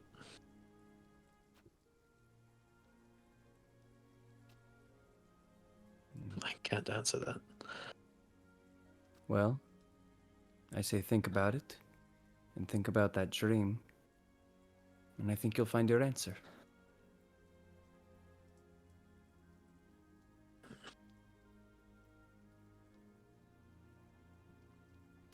Okay. Didn't I'll mean try to my be too best. didn't mean to be too harsh on you, by the way, boy. I just feel like you're a man now and you can talk to me whenever you wish, but it is Yeah, no, I get it. It's just a lot It's a process. Oh, I know. Here, come on. Leave the clothes for now. Just get up for a minute. Have you eaten today? No, Eileen. Well, the kids are Eileen told me to. I should. about to eat. We already have enough food for them. We can get some for you. They want to see you. Just eat with the kids for right now. Get your mind cleared a little bit. Have a nice little morning. Then, if you still are up for it, we got the clothes for you. Okay? Yeah, I'll do that. Okay. Come on. And as Father Lucian kind of pushes you and like pats your back and guides you over to Freck and Myrtle, who are excited to see their Uncle Thorn. You have at least a meal for the day before you get ready to pass out those clothes and some new words to think about. Yeah. Yeah, Choice! High five, buddy! I've been saying it since day one! Let's go! Choice is yours. That was deep as shit. Choice is yours, Batman. I'm really glad you talked about it. You know, it's a different kind of session right now. You know, Marl's getting hit on. You know, Amaris is over here like about to revive a dead child, possibly, and you're over here having a deep conversation. Like, you know, we're really on similar paths. You know. Yeah, right. Yeah, you know, that's hilarious. Honestly, y'all love D&D, am I right, fellas? D&D is so much fun, man. All right. God. With that, though, That's why we made the movie. Did you hear they're making the next one? There's a sequel coming out soon. Not oh soon, but like yeah. Dungeons and Dragons, Barovian dweebs. Yeah. no. I'm being serious. They're gonna cover some shit in Waterdeep. Ooh, That's cool. I'm excited. Okay, sorry. Anyways, brain immediately went on to a weird tangent that I'm not speaking of. But Aknev, Hi. Morrow ends up leaving for the day and getting ready for everything else. You have your own plans, and you kind of get up and look at that patch into the roof. You stand kind of in the center where some light is now kind of, we're not the center of it, but at least at an angle where light is now kind of shining onto you as you kind of stand looking upwards towards that clouded, dense sky that covers up that light source way up above, which you can only assume is the sun, but who knows? Flying day. Sorry, what? You cut out a little. I want to fly into it one day, but not now. Fair. Icarus. As you Don't say that. Don't say that. That ends up bad. Oh, yeah, well, you know. Just don't have wax wings. True. As you get prepared for the day, how do you accomplish the task of working towards fixing the roof of your abode? I don't know if we have a lumberyard in Valaki, but I'm going to go and hopefully find the cart still there. Near the Blue Water Inn. In the Blue Water Inn, the cart is absolutely still there at the moment. Your team has not either grabbed it or didn't need it for the day. Okay, perfect. And I'm going to take that and see if I can find a lumberyard somewhere, or wood, or places where people build, etc. Are you just looking around? Are you asking people? What you doing? I'm asking people. You're asking some people. Okay, fair. You get a guy that kind of goes up. He's a bit rotund, but he's got he's got the actual like meatiness muscle to him, you know, where you can only kind of gain it like if you're just a little bit big. He's like the guy that you're just like, oh, he doesn't got any muscle, but the moment that he lifts something, it's like 1,500 pounds, and he's just like, oh, I got it, you know. So like he's beefy. He's beefy. He's balding kind of from the top and kind of got a round kind of black hair kind of set. He's got a very bulbous nose, which you can kind of see like maybe a claw scratch or something like that was once there. That kind of goes into a very well kind of set beard. As he kind of towers over you, he's standing at about like 6'2". This is probably the tallest Barovian that you've seen so far. As he just kind of just looks on over and turns to you as you call him. What? No, I can find some wood to fix up a roof and such. Looking for some lumber. Looking for some lumber. Okay. Well, we got, he just kind of looks around a little bit and kind of strokes at the beard for a moment.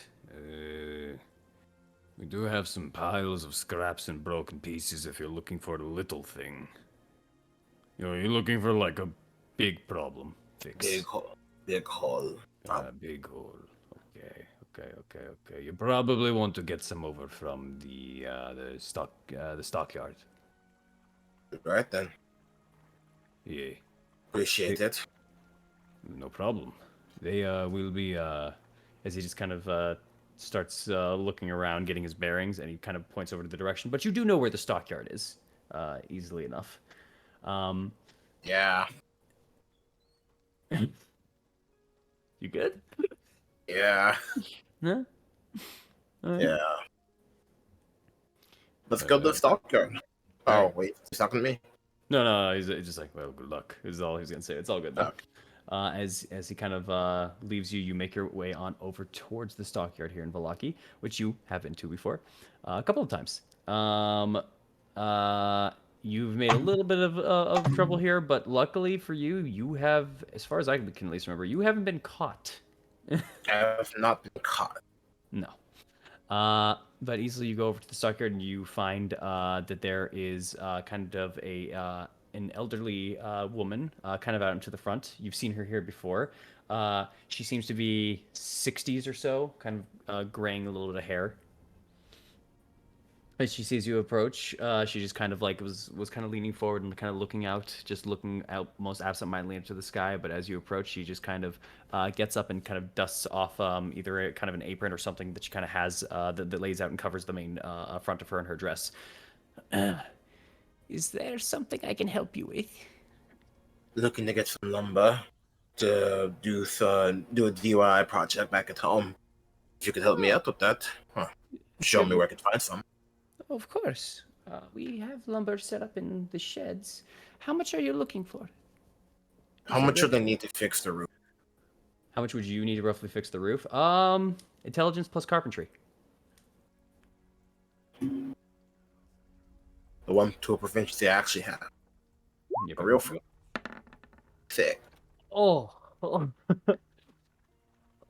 It's a big patch. The hole itself is over 5 feet, maybe an 8-foot hole wise. I don't know exactly how many. You'd probably have to eyeball it, but if you're thinking about planks, best thing you can do, probably about like 40 planks ish, somewhere around there. For the planks. For the planks of wood, 2x4. 2x4. 16. Okay. Then 40. Okay. That will be 50 gold.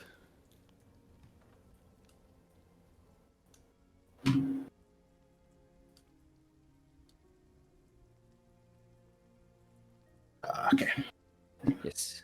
If you're looking at least for that, if you're looking for the longer ones, we can give. It would be less, of course, to cover that same area, but it would still be putting you up to 30 gold.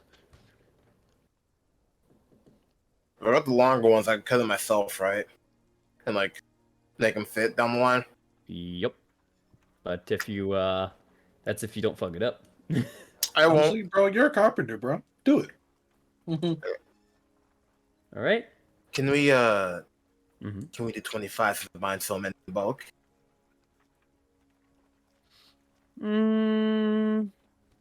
Look at the amount, and there's a lot of holes needing to be fixed. I don't know how many people are helping your business, but I can drop more or get more people to come here.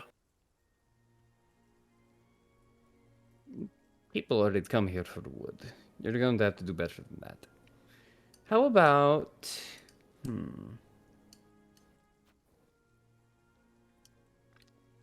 Oh, I think I just want the money. As she just kind of thinks for a moment there. I will let you do a persuasion check unless you have something else. No advantage. That's fine by me. Yeah, she That's fine by me. Hey guys, by the way, I was missing expertise for the longest time, and guess where I put it in? 31. Come on. Help save the village multiple times. I want the gold, but I'll add something for you then. Something you advanced your types like so much. In fact, took this from some of the last one of yous that did not make it so well.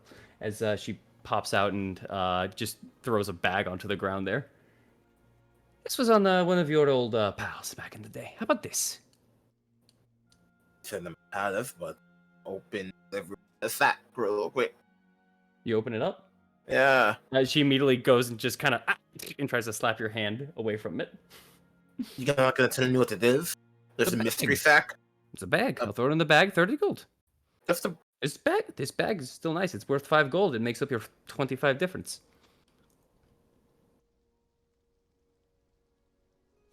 fine. I can't say no to a haggling woman. Okay. Follow me to the shack, and here's your bag. She passes on over to you as she goes to grab some keys to unlock the shack. And I'm assuming now you put your hand in the bag. Sure. Your hand, you go and try to reach into it. The bag itself is kind of like a little bit more of a satchel than anything else. Not a purse, it's a satchel. Anyways, sorry, like that song. And then as you reach in, where's the bottom? No way! Hey, No let's way! go. Bullshit! You didn't just give me. Just Hold no on, way. hold on. Test it. It might be a bag of devouring. It might be a bag of devouring, my man. Test it. I'm gonna drop a rock in it, It goes in. and I'm going to put my hand to try to look for the rock. Where's the bottom and where's the rock? It's gone. Oh wait. You put your in and oh sorry, you thought about the rock? Yeah. There's no way I got a bag of holding for 5 gold. Dude, let's go. There's no way. There's no way. Cap, I'm on the con. What the fuck is this thing? Oh, this has been here for a while. We're There's well, no way. it was just a possibility. Owners There's didn't see. no Yeah, way. she didn't seem to know what she was holding on to there. Just and as she said, it seemed to be a bag from. Bro, from that's over there a before. steal. I'm not saying dude, shit. Nice fucking find, bro. Yeah, There's no yeah, way. I saw you get that 31. And I was like, well, I mean, DCs are like 30 or something like that. And, like they don't go much higher. And I said, you know what? No, I'm not reducing the price, but I'll do them one better. Dude, when you get like free time, you should just think of like really common shit that adventurers would put in there and see if any of it's in there. See if That's there's such a like good health idea. potions, money, such a good weapons. Like, dude, there could be some good shit in there. Yeah. Oh, that's gonna be some fun for later. Not the point. Oh wow. Oknev is going to hide his expression, because if he lets on that this is way more than what he just bought it for, it's over. And I'm stone cold. I'm chilling. Just roll me a deception check, just for fun of it, just for the fun of it. You're like, oh, got a bag. 19. 19, which is bad for you, but because you're really trying to hold in your excitement suddenly. But no, you have it. Also, wait, hold on. Where is it?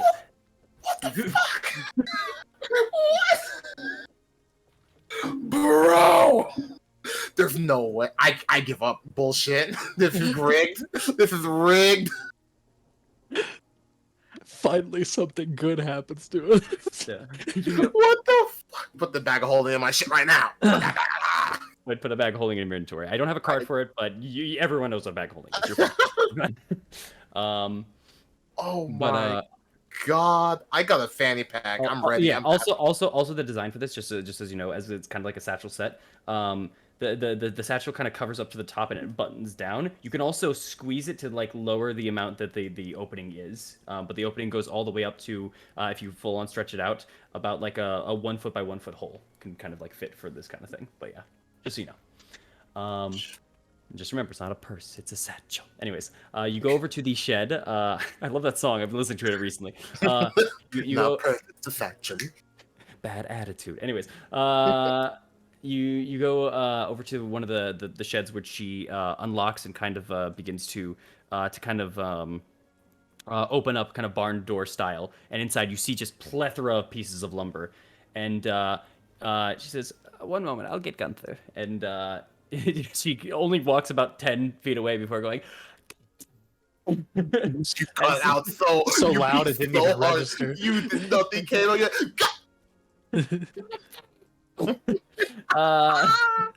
As Gunther comes on out. Another elderly man. You've seen this man before. It currently has kind of a wrapping under the side of his head, as he has taken a slight blow to the head recently after falling down in surprise from a saber cat. He comes on out and starts helping you unload. He starts helping you unload the cart and unload your planks to hopefully work onto the roof. Heal better. Stop feeling like shit. Fair enough. And as he just kind of does so, he gives a lot of gusto as he's just kind of going through with it, and you just see like halfway through, he's just like, this is just, and he starts unwrapping the bandage up on top of his head. that fat six. That's he a just- lot yeah, for commoner, bro. It's a lot for a commoner. He starts unwrapping kind of the bandage on his head and just starts unraveling it. As the woman just goes, what are you doing? As he just goes, it's getting in the way. It's just bothering me at this point. Just let me do it. I feel fine. But what about your? And she just kind of looks up. Oh, guess you're good. As Look at them Mhm. like it's a miracle. you should look into that cough. As they as they help you unload the rest of the wood into your cart, and easily enough you're able to, with the horse's help, you're easily able to take the cart over back to your abode. And now with your new set of wooden pieces, and if you wish to attempt, you may start to attempt to fix the house. It will take a while. I It'll take know. a good but chunk of the day. But yeah, it's go ahead. very, and this helps because I'm in methodical right now, and Oh, woke up feeling methodical. he's just. I'm really just doing this as busy work as he is thinking of like a list of things right now of the conversation with Strahd yesterday, Mhm. the situation that happened in Moravant, him, whatever changes are happening to him that he doesn't know about. Was he going to do it per mod? That's for sure. And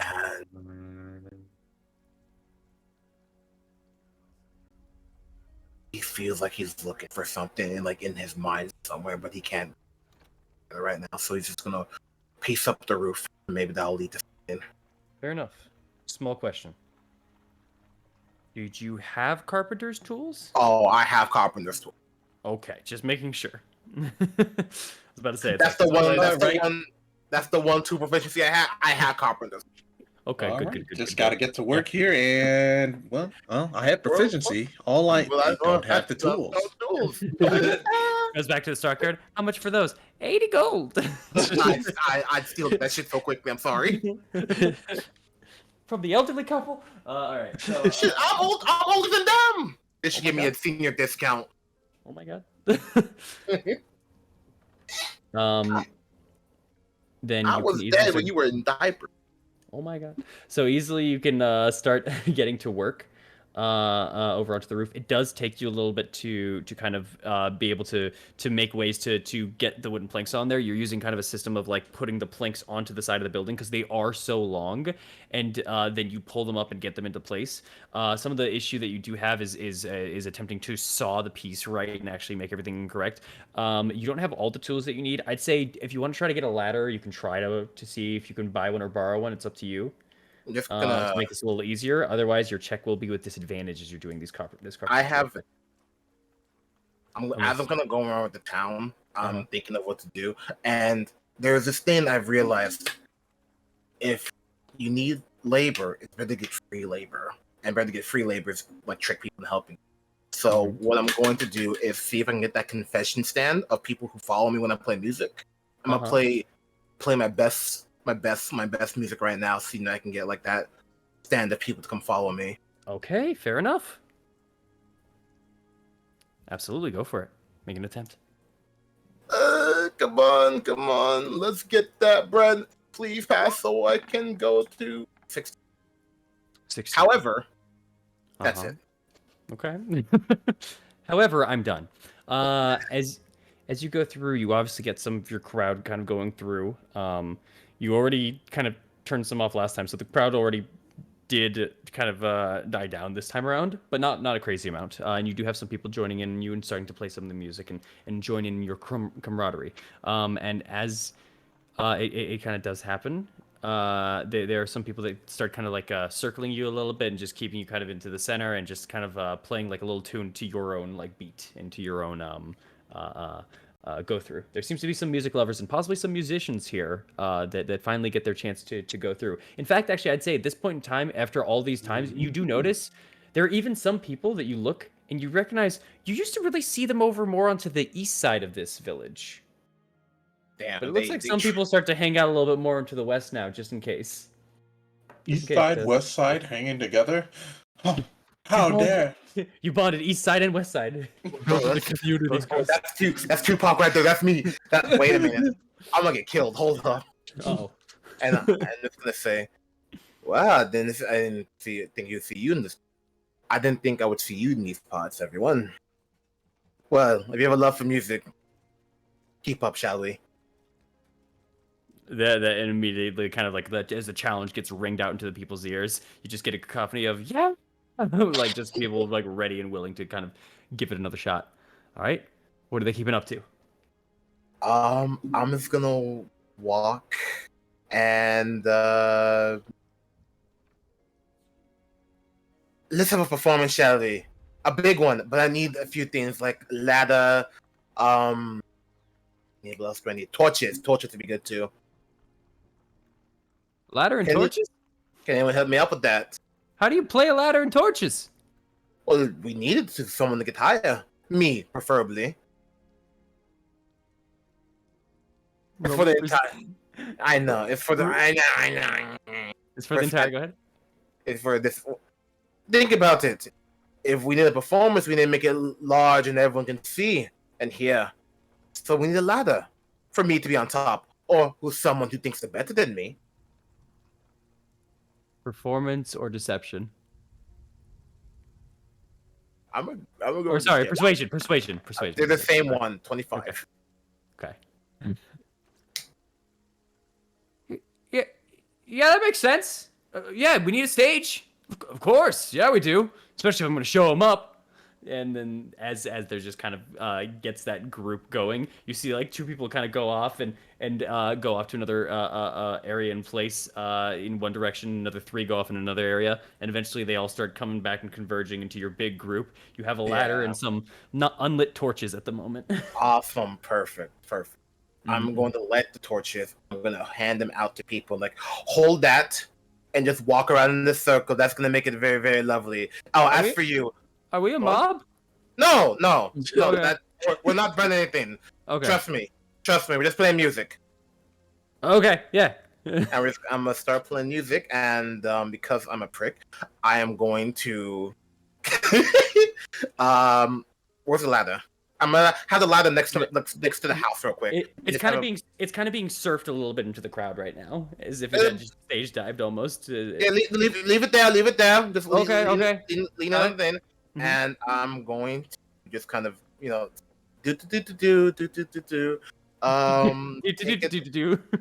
take a dagger out, Mirage Flourish, and have my clone play music as I go and work.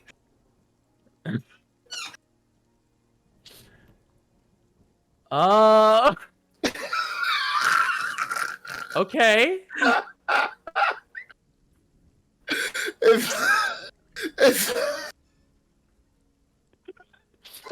So you want your Mirage to kind of you split off basically. Your Mirage plays music for the crowd while you take the ladder and use it to build up into here, and your Mirage will basically just. Yes. I don't think your It's kind of genius. I don't think your Mirage can make music though. It can only make cackling, manic chuckling. That's fine. I'm just singing, bro. I'm just cackling where the tune needs me to cackle, bro. It just says it can't speak. So as long as he's not singing, I It feel can't like speak it except for manic chuckling. yeah. Bro, Playing music I mean, is- I'll allow it to hum for right now. Why not? Yeah, I'll be lenient. Go ahead. Here's the thing, it's union. I don't want to be the star of the show. I want them to harmonize. I'm just gonna help them.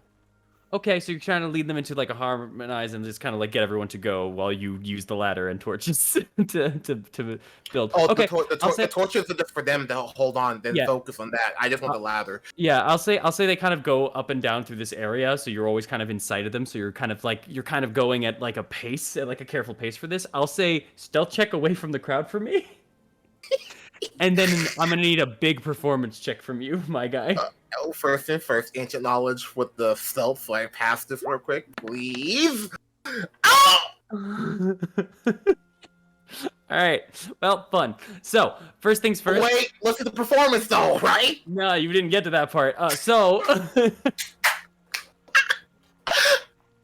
as you end up separating your mirage, and you go through, you immediately turn. Your foot gets hit on some mud that you weren't expecting. It sinks like about 2 inches, and that's enough to catch onto your toe before you face plant forward into the ground. But there's still you standing up and going through. And as some people are like focusing on that, a bunch of other people look down as you just have splatted onto the ground, and they look down at you, laugh for a moment, and then look up at you, and look down back at you, and then back up at you.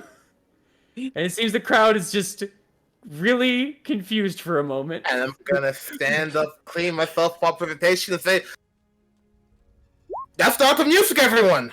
You can't do this. You have to keep up. Remember, like I said." And I'm going to bigger spell now. I have to think. What's a good one? I know one. I'm going to cast levitate. And just like as I'm like playing my lute, to show the art of music, and I'm casting levitate on me. On you. Okay, fair enough.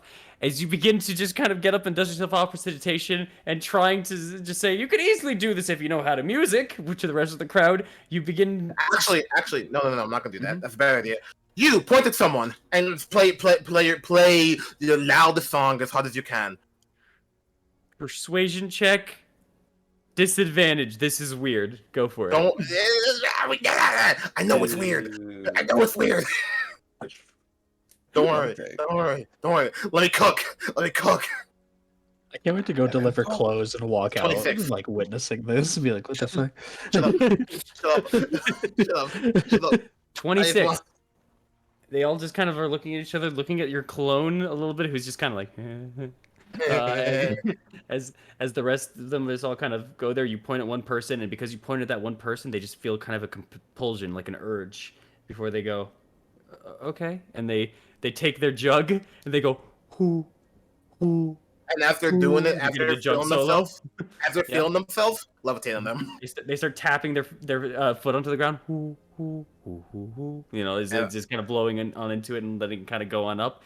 And as they let the notes kind of go on up, they start to rise, and that tapping onto the ground just kind of tap, suddenly not tapping on anything.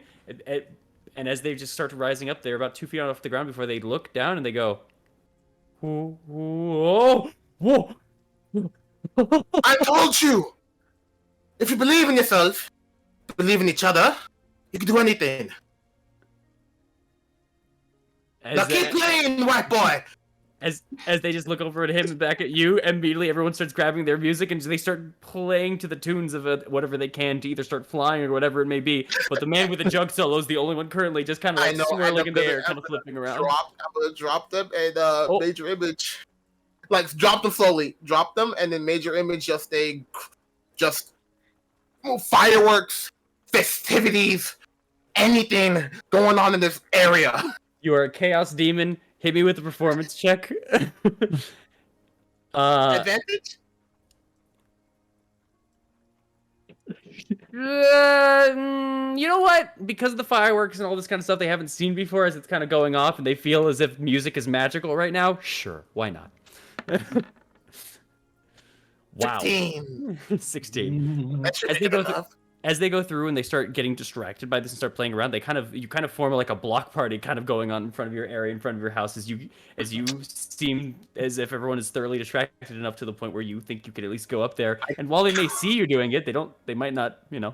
Yeah, because my other me, the real me, Uh-huh. is singing with them. Yep. And I'm working. All right. No, well they don't. They know there's two of you now. but as you go up to begin to now start this, everyone is just trying desperately to play, and there's just a cacophony of sounds. People are sometimes messing, sometimes just trying to go off on their own to see maybe the solo is what makes you fly up or whatever it may be. But as I'm telling what the major image Mhm. is them. Is them. That's them. That's the magic they're doing. I know. That's but some of them are trying to fly. They want to fly. Yeah. Bro, mine is so But pog.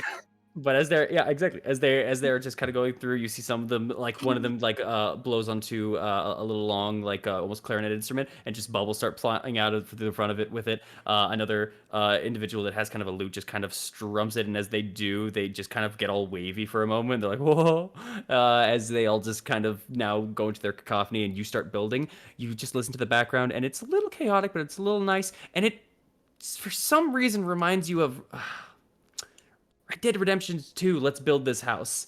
As you begin working on, Rolling a sign, no more, no cutting.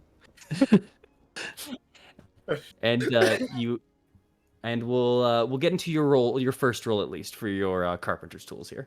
You building a home. Do-do-do-do. My stomach hurts. You've been bullshitting your way through this. Let's see if the final product hits it. Carpenter's tools. What can I roll? This would be carpenter's tools plus either strength if you wish for it, or this would be wisdom. Fuck. Those would probably be the two for Damn it, how you're they're gonna both- construct this. Okay, well they're both both your bad stats. no, not bad, but not my best. Anyway, You get proficiency Carpenter- because carpenters. yeah, I'm gonna use ancient knowledge on this just to be Okay, easier. okay, Come okay. on, game. Look me in the eye. Don't fuck me. I said Right with advantage. it shouldn't be. It was normal. It was All normal. right, so 14 total. That's 14's all not right. bad. 14's Yeah, not that's all bad. right. You're just building. You're just fixing a roof. You're just hammering planks into a roof. It's about sewing and making sure for how much material. And luckily you bought some spares because it's going to take you a while for some of this, and you do mess up on a couple of pieces of planks. But within a couple of minutes here, the magic does die out for some of them, and people start separating just a little bit. But some people are still trying to play music in front. Two people kind of come up as you're kind of doing this. They're the kind of the ones that brought the ladder, and they just kind of are. They're just kind of looking up at you now. And they look at the ladder and they say, just bring it back when you're done. We're over there, 3 houses down. Just thumbs up. Okay. Thanks for the playing. Thanks for that. No problem. And they just kind of go on their merry way. I love this though, and the rest of the people are just now trying to play out into the streets. It's less of a cacophony and more just now a little bit more in unison, as they maybe banding together will help. But you saw away and you hammer away and you attempt, and as you're doing so, we cut back to the hill. As And back to I sadness. forgot for a second. I'm like, man, I'm really happy. And like, And like, everything is I'm like, happy. huh? I feel Now we're dread all of a turning to sudden. The resurrection. Resurrection, eh? Morrow, were you doing anything for this hour, or were you just waiting? They needed 3 people involved. I don't think I can help in this situation. I don't know the girl. Mm-hmm. So at this point, I'd sort of just be outside waiting. I don't know what Eileen's gonna do, but I'm sort of just gonna be outside chilling. See if I can play some, I don't know, pass the time. See if I can play some 3 Dragon Ante with some people, play some cards, just sort of relax, get the nerve off a bit, because, in an hour, if this goes down, Morrow expects he might be, he could be struck down in an hour, so, he's just gonna relax. Would be struck down in an hour. Yo, that's Well, I future mean, that's what the guy said. I know. I love it. That's future Marl's problem. He's really taking the Vistani way. Like, Yeah. another day. But that's the day. Another day. As you start asking for that, you are actually directed to some of the wagons. in which, as you kind of approach for some of them, you actually start hearing some loud voices and then some laughter that's spilling from some of the openings of this barrel top wagon. And you are addressed and told that there are gambling carts here if you wish to do some gambling. Ooh. They are playing dice games. If that's your thing. Dice is not my specialty. That's me, baby. Yeah. Also, a small note, at least that they would tell you, they don't gamble in money. They don't really carry that, and that's not individual. That's for the group. That's for the family. So they barter in favors for their gambling. That could be good if you win, though. With that being said, if you don't wish to play that and you wish to try to persuade people into Three Dragon Ante, it's not hard or long for you to do that, but they do want to try to make it a gambling thing. It's up to you if you wish to do that or not. Or try to coerce them to just play regularly. Like, what do you want Or to do? you never lose at this game. Why you? I just This is cute. I want to sort of just play regularly because it's one thing because I may not be around for long, so it's like you can't really cash in that favor. I don't want to be that kind of guy. Yeah, no, I owe you a favor, man, and then they just they you never use it. So I think I'm Well, trying. Well, easy then. The favor is you give me one of your jewelry, one of your fancy pieces, like that one, as they just kind of point over towards your necklace. I can't get this up. Ah. We're just gonna have to play regularly. You lose a lot of people with that one, but I'll allow you to try to make a persuasion check. To see You know, gotta gamble something, bro. to Bro, see since you look, want to play if- since you want to play for fun, No. I mean, like if it doesn't happen, it doesn't happen. I'll just go barter. After that. There's a dead child. Yeah. You don't really gather many people that are interested. There seems like there was maybe one person that was interested for a moment, but as everyone petered out, they went, forget it. Yeah. Unfortunately, no one really wishes to play, but you are welcome to barter for the hour. Yeah, just gonna go barter, see what's available. Okay. If there's a gun, let me know. Aragol is willing to speak with you for a trade if you wish. What are you looking for? What are you willing to part with?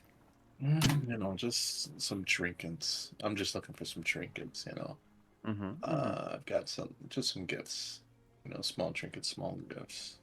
Ooh, small. We don't really do much of the small variety. We're into a little bit more bigger stuff. What do you got? Well, what do you got in return? Before I reveal my wares, you are the buyer, are you not? For the most part, I'm not trying to. For the most part, I don't have much. I have money, and then I have these. And I'm going to pull out just a set of feathers, beaks, eyes, 36 feathers, eyes, beak, and then the 5 claws from the owlbear. Damn. Okay. Wow. Yeah. That was. Oh man, that was a month ago. I keep forgetting it's only been a month. I hate that. Yeah. It feels like eternity here. Yeah.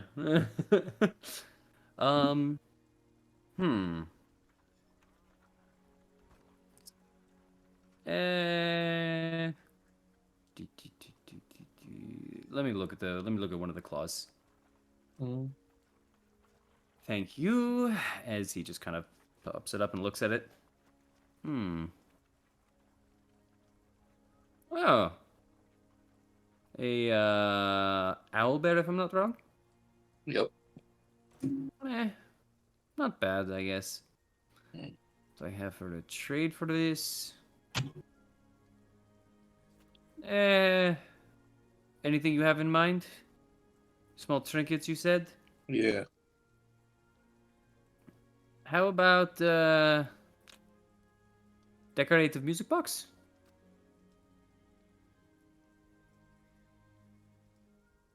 Let me see it. Okay. As he just kind of tosses you back the owlbear claw, and goes towards the back of one of the carts, and moves his way on in. Goes maybe about a foot or so in.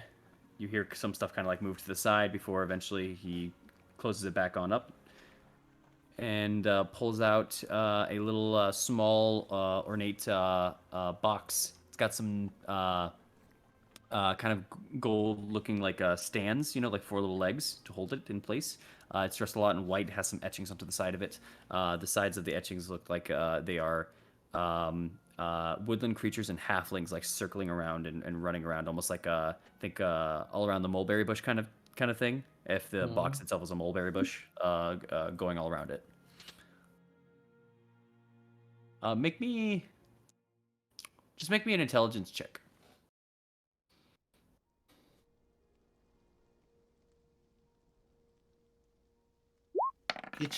From the mulberry. 18. It looks nice, but you can also tell it's a little bit on. If you're looking for it for the material worth, it's a little on the cheaper side. It looks a lot fancier and more worth than it is. Okay. But as he brings it close and you open it up and kind of inspect it and you play it, it does play a soft little melodic, like ding, ding, ding, ding. It's one of those ones that has the roll of the music box onto it, and as you play it, it'll the prongs on the inside will be touched by the metal tube in the center, and with those little holes inside of it, the prongs just kind of like make notes depending on it when it rolls over. If you know those music boxes.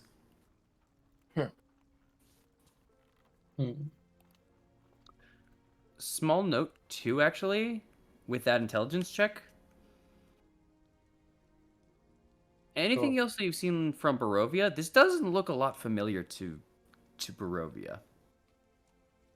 In fact, looking at how this box is kind of made, it's a lot more elegant. Seems almost elven in nature.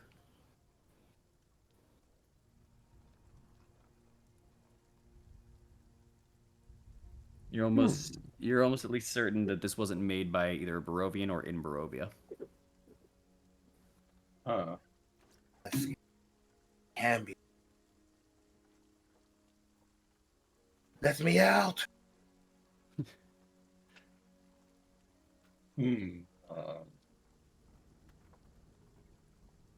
All right. I'm interested in it. Mm-hmm. So, what in return exactly? The parts you showed. You were bartering. I know. So I just thought I would take it off your hands and you would take this off my hands. All of them? It's a little trinket like you asked for. All of them, or because you only looked at the beak, so all of them are. No, I looked at one of the nails, the fingers. I was just inspecting it to see what it was. Oh, okay. I would say for what you have, yeah. What you have for the box. Fair enough. Fair enough then. We'll use this and we'll maybe put it together, maybe a little arts and crafts project and or something. No, maybe for the How much kids. would it be just to pay for the box outright? I'd say 25 gold. All right. I'm going to take my thing back, just put down 25 gold. There you go. There we go. Okay. Well, actually, How much for before I bartering? do that. Just buying. Yes, what is it? Actually, before I do that, Blurt, Uh-huh. What is can I it? try and see how much this is actually worth based on what I'm looking at, just in case when he says With that 25 intelligence gold? check, because it looks a lot fancier than it is, you think maybe this is more on the side of... More of the side of 10, 15 gold. With that 18.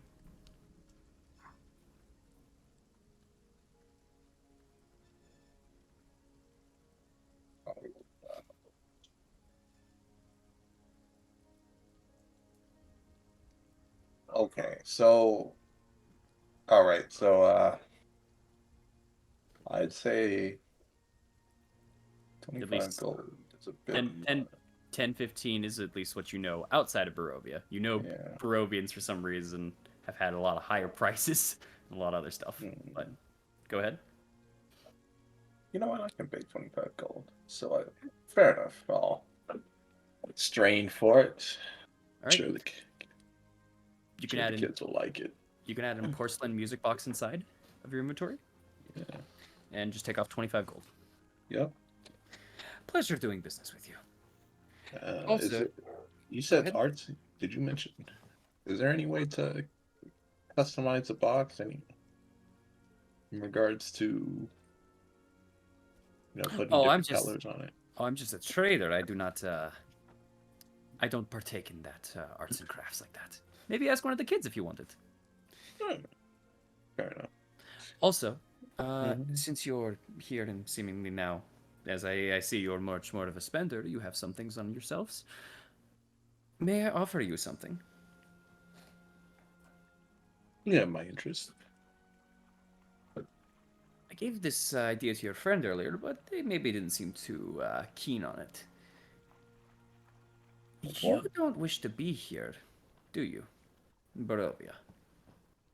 Not, of course, here. Here do you... I mean, who wouldn't want to be over here? But in Barovia, not many people like to be here. I'm assuming you're one of them. I would. Barovia was not my first choice to visit. Mm-hmm. Well, what if I said I had a way to get past that tricky little fog?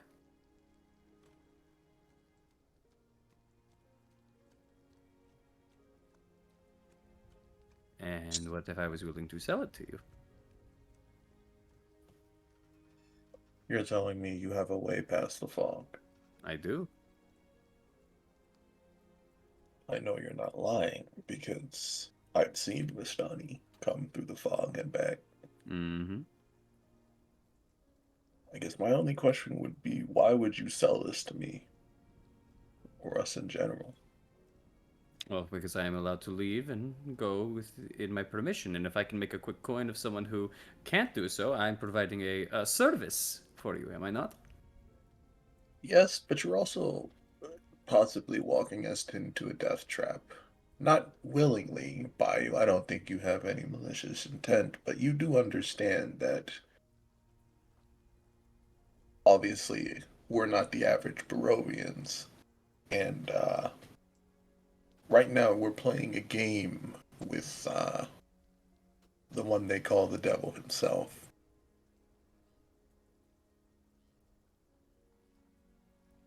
I don't really think that has anything to do with what I'm doing. I'm not going to be one who guides you out there. I will just merely give you the liquid blessing that you need. And more so, what is he going to do to stop you? You can go if you have our blessing. I get what you're saying. But hypothetically, let's say we take this blessing and we try to get out through the fog. Mm-hmm. He's going to notice. And he's going to figure out, okay, how did they get out through the fog? And this will, and correct me if I'm wrong, but there are very few people who can get through that fog. And he's going to figure out, okay, who are those people? And the Vistani are one of them, and he's going to come here. I don't believe that will be the case. It hasn't been so far. So you've sold this method before? Yes? To who? For adventurers like yourself. You think you're the first one to go into here? Most people don't accept it, don't take it. They say, "Oh, we can beat Strahd," and they end up on the ground. But I've had some people who have been smart before, taken it and left. Of course, they lose the game, but I mean they're alive. How much? If you're looking for just yourself, let me see. Let me double check myself actually.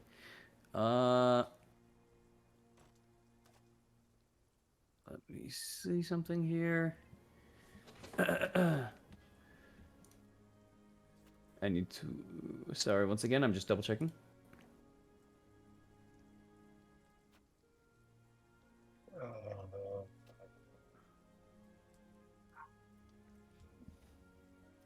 I can't find it, but I believe it's 100 gold per person. Did say last. I'm just double checking it, but yeah. 100 gold per person. Do you have 100 gold? You can get out of here. What I'm going to tell you is this. Mm-hmm. I'm not denying it.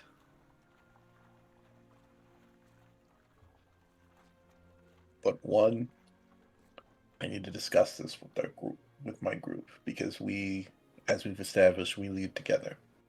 And two, and most importantly, we have some things that we need to take care of, and if we try and leave now, Okay. we might be tracked down. Hold on then. How big is your group? You brought 4 here today. I'm assuming you have the other 2, so 6, right? For the most part. So 6. Your group is 6. You would need 5 600 to gold. You need 5 to 600 gold. 6. You get the discount bundle of being buying in bulk. You get that. We'll drop it down to 500. You actually end up saving my niece. I'll say 350. Me being generous to you, as a host should.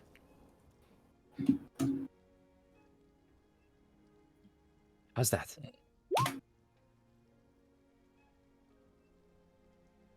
Not a bad deal. Mm-hmm.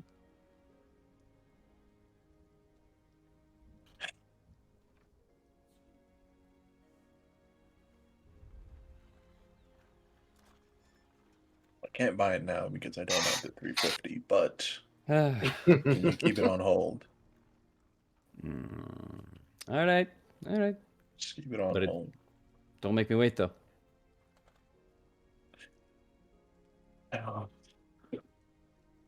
Trust me.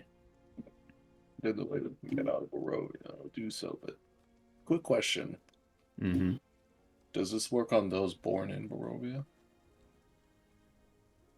None of them have tried. I would assume so. Protects you from the fog, after all. All right. Oh, you have a good day. You as well. Let's hope this day turns out great for everybody. I hope it As does. Yep. As he backs on out. Let me check one last thing. I can't find it now for some reason, but I'm pretty sure they're 100 gold. Otherwise, I'll have to change the price. But until then, we're saying it's 350 off of that deal. Otherwise, I'll equivalate it. Equivalate it. If it was like 50 gold, it would end up being 300 down to 250 down to like 175, whatever. We'll see if it was 50, but I'm pretty sure it's 100. We love gold. We love gold in deals. Just don't know why I can't find it. Anyways, then while you did that for the hour, Eileen. God. She has been gone. I'm here. Nope. She's There back! you go. Okay, never mind. Said beast, I thought we died. What did you do for the hour? Man. Honestly, she knows that in order for, like, the resurrection thing to work, she's gotta, like, think about her to, like, come back. That kind of thing. Mm-hmm. Okay. She's probably gonna spend time to think about how she could help in some way, even though this is, like, she's never officially met this little girl. Mm-hmm. But, nah, she's not gonna do much. She's just gonna wait and think. Even just in waiting and thinking, a lot of this place itself, some people try to come up to you and just try to hand you some wines and have you try to join in on a party or do something, you know? Whether that be joining in on some of the dancing, some of the singing, some of the anything. She'd just say no. Brushing it all off, honestly, and just keeping everyone at bay. There's a coldness to you that's fitting for at least what you believe the situation should be. And it's just so strange how everyone else is acting. And with not many words, you were able to at least brush past and by everybody and take your time to think and wait until Morrow and Eileen, you both hear. It's ready. Anyone that is willing to help, please come on. Luvash, I need you here as well. As Aragol just kind of jumps up. Hey, Luvash, it's time, brother. As he's gonna go and get him to go towards the cart, and any of you that dare make the attempt to bring back Arabelle will have to do so and wrestle with that thought until we get back. We're gonna go on a break right now. Okay. Okay. We'll come back I to the hope- resurrection I ritual. hope y'all win. I hope y'all win. I say that's my Resurrect, and then, oh man, what am I gonna do? I hope this goes well because I don't want to fight these dudes. They're not gonna fight. I hope. I feel like they are. we try. Anyway, just look remorseful. Anyway, thank y'all for coming on now. We'll be right back. All right.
We're in there already for salts. We're getting in for stones. We in. Oh, oh, okay. Never mind. Welcome on in, everybody. We are on to our second half here.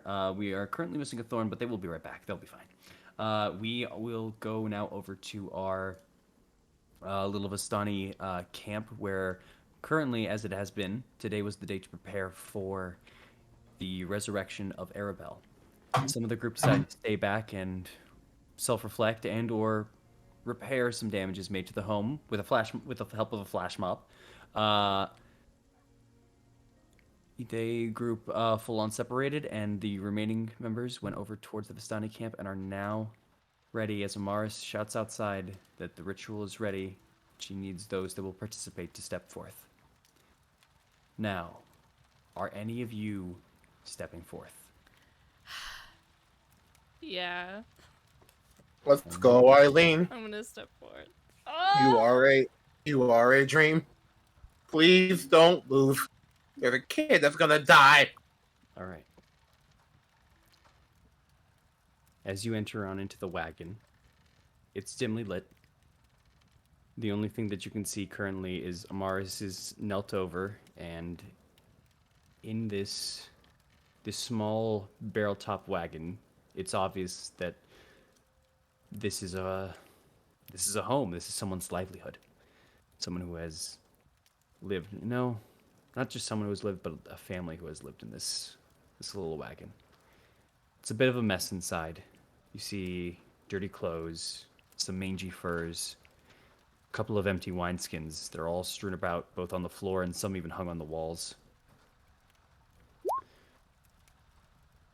And hunched over a small hammock that is strung from the entire width of the wagon itself, right underneath where the driver's seat would be on this whole thing. It's a small little nook for someone to hide into.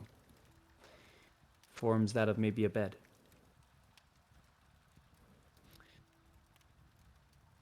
Can I Oh, like see what's in that area? I'm going to guess that's Arabelle's bed. It very much seems so. As you approach, on that bed is a little less water damage, a little less bloated. The body of Arabelle, lying inside of the bed, eyes still closed. The sack that she was in now resting towards the side of the bed. But Arabelle has been lying there while Mars has been doing this ritual. You can see a soft glow coming from both of Mars's eyes as she turns. As you get closer, she seems to be muttering and chanting. And you can, at the very least, see as her hand is kind of spread out, she is almost dropping bits of essence into Arabelle's body, which for right now seems to be taking, but whether it will have an effect, we'll find out very soon. And Amaris just kind of turns to you and nods and says, for this ritual, you'll have to try to get her back.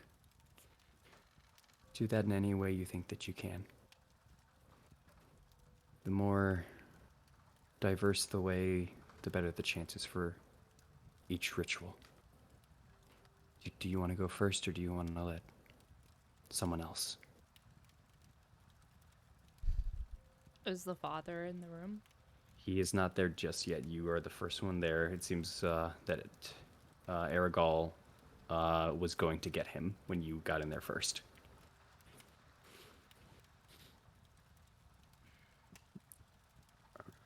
I can make an attempt if it would make you feel more comfortable. No. No. I just didn't think I would be the first.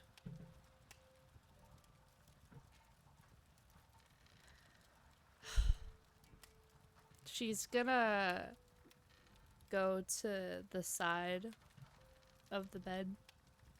Mm-hmm. She's gonna look down, but then eventually on her knees, if possible. Mm-hmm. And It is possible. Go ahead. she's gonna just speak to her at that point. You and I, we've never met.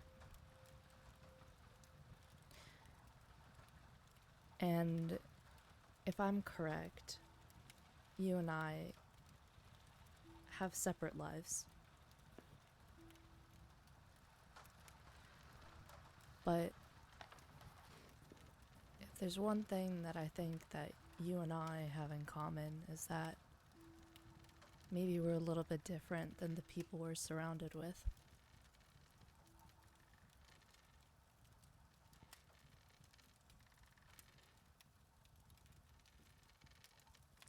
I think you are very fortunate. You have a family that loves you and cares for you.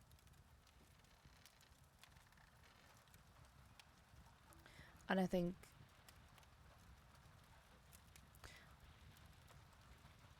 your presence would be like sunlight for these people.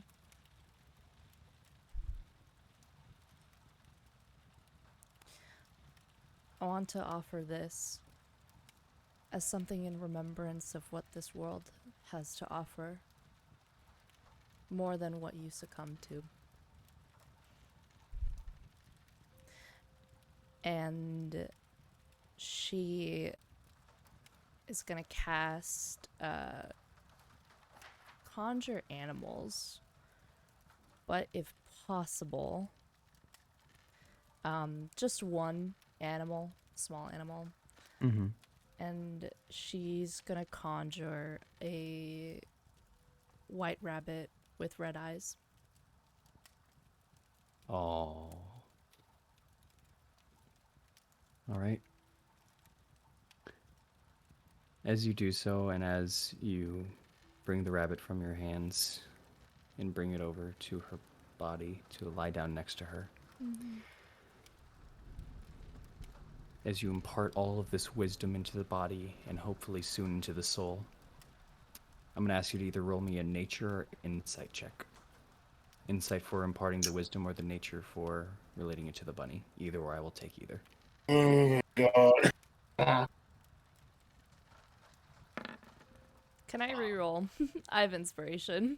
You can with inspiration. Well, Oh, you did say, but we wasted all information on this section. Honestly, it's what gave it to you. It's I'll take that. I've been a 14. Okay. As you place the rabbit onto there, they begin to go over to the hair and slowly sniff it up. And you see them just begin to kind of wrap themselves in a little bit burrow into this kind of now a little bit more dried out, messy set of hair that you now notice has been combed a little bit. And they nestle up in the body and the soul, as Amaris points out, seems to have at least accepted this to some degree. That is one success. Oh Lowering my it. god. Let's I'm gonna go! cry. Lowering the DC down to 9 currently. okay. It's not bad. It's not bad. It's not Oh bad. my. With each success, it lowers the DC by 3. With each failure, it raises the DC by 2. Just remember that. All right, Mara, your turn, bro. Are you wishing to be a part of this, Morrow? In this case, no, I can't be a part of this. As far as that, I'm not one. I don't know the girl in the sense, and 2, like I don't have anything that I could use. In that sense, I'm pretty sure the dad is there, and like I'm pretty sure Eileen This needs 3. If you don't want to do it, well, yeah. you don't have to. It won't be in your hands, but Yeah, I think it'll be the in someone dad. else's. Yeah, I think it should be the dad. No, I know. I'm just saying that there's 3. Yeah. So if you wish to be a slot, the dad will be there too. I'm just saying. But if No. you don't wish to, then that's totally fine. There are more people. Yeah, I don't wish it. No. Okay. All right. You I wish have to more stay out of it. difficulties to do it. I guess before he comes here, I'll give it a shot. Hi, Arabelle. I don't really know you either. Part of me doesn't even fully know what I'm doing. And I'm scared. And I know you're scared. And even though we are scared, I think this is something we still have to do. This is something we have to push ourselves through. And that's going to be hard and it's going to be scary, but every day is going to be a fight. And I may be asking you selfishly to come back to that fight. But something tells me that you're a brave little girl. So, please come back. And I'll throw that as a survival check for Amaris.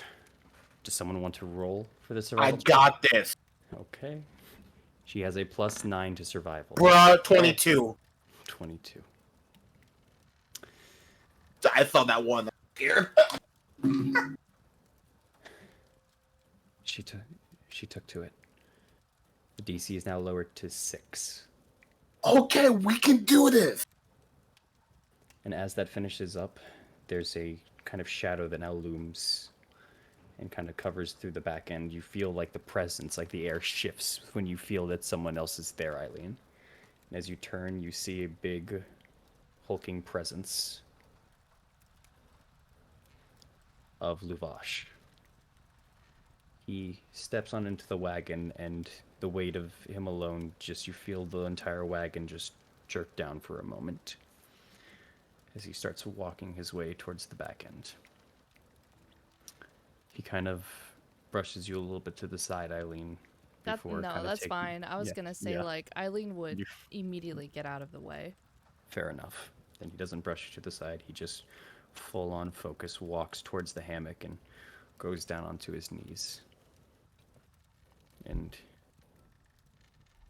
you see, almost very wordlessly, he just kind of goes and brushes to the side of her cheek, moves a little bit of her hair to the side, looks over at the bunny, scratches his head twice. And you see on his other hand, he's been holding on to something. And he raises up her arm. And he puts a burlap doll into her arm that he lets down. Very different to your two's speeches to this little girl. The father, almost wordlessly, tends to his daughter. And the only words that he utters out are "Please, Arabelle, come back to me." And I'm going to roll a persuasion check for him.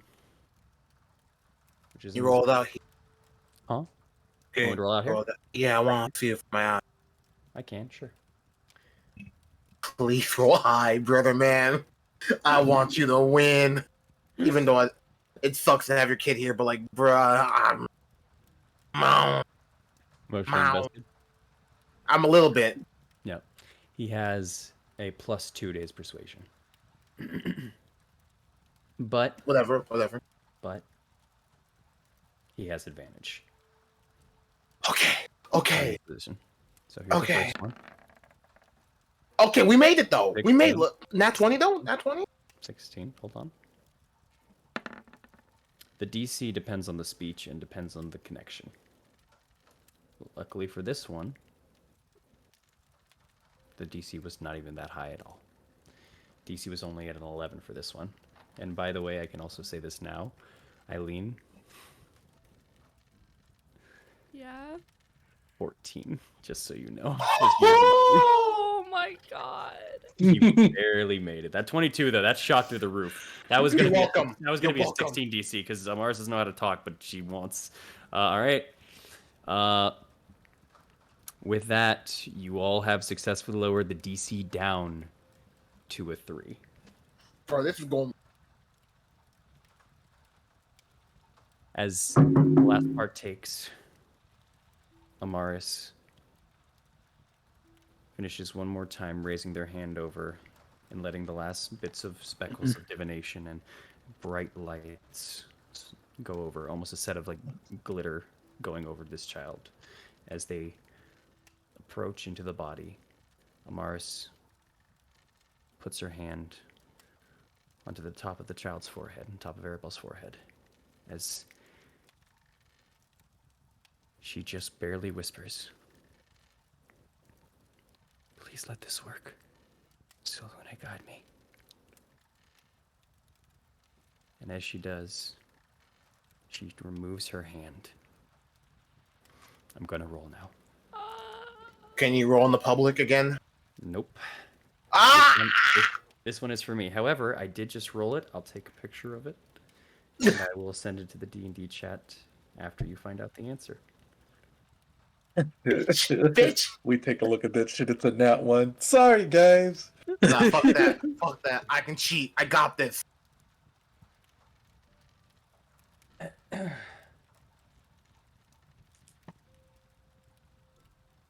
One moment.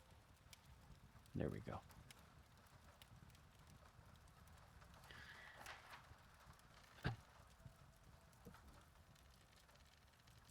A second passes, but it feels so much longer than that. The magic begins to fade from Amaris as it gets sucked into the body of Arabelle.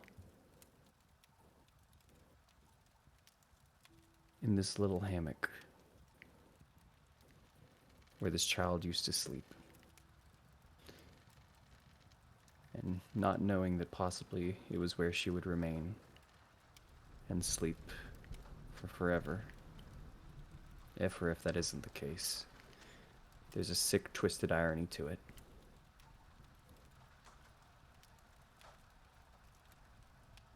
All of your throats tighten.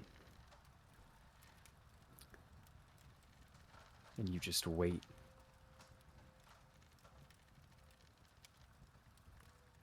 I don't understand that. It should have worked. Mara starts saying. She was doing so well. Everything was going through. Why isn't she?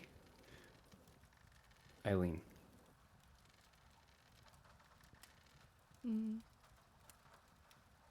These sudden words, everything that spikes up, all of this sudden sense of fear alleviates for just a moment as you see the child turn a little bit and get comfier in her bed. She'll just put a hand on Amaris' shoulder. And then probably just step back. Annabelle? As he just kind of leans on over, as Lavash just kind of goes on in, and he does, as much as you maybe wanted to let her sleep, he does not, as he just kind of shakes her onto the side on her shoulder. As she kind of raises her head a little, she coughs up a little bit, and some water kind of spouts out from the throat. Whoa.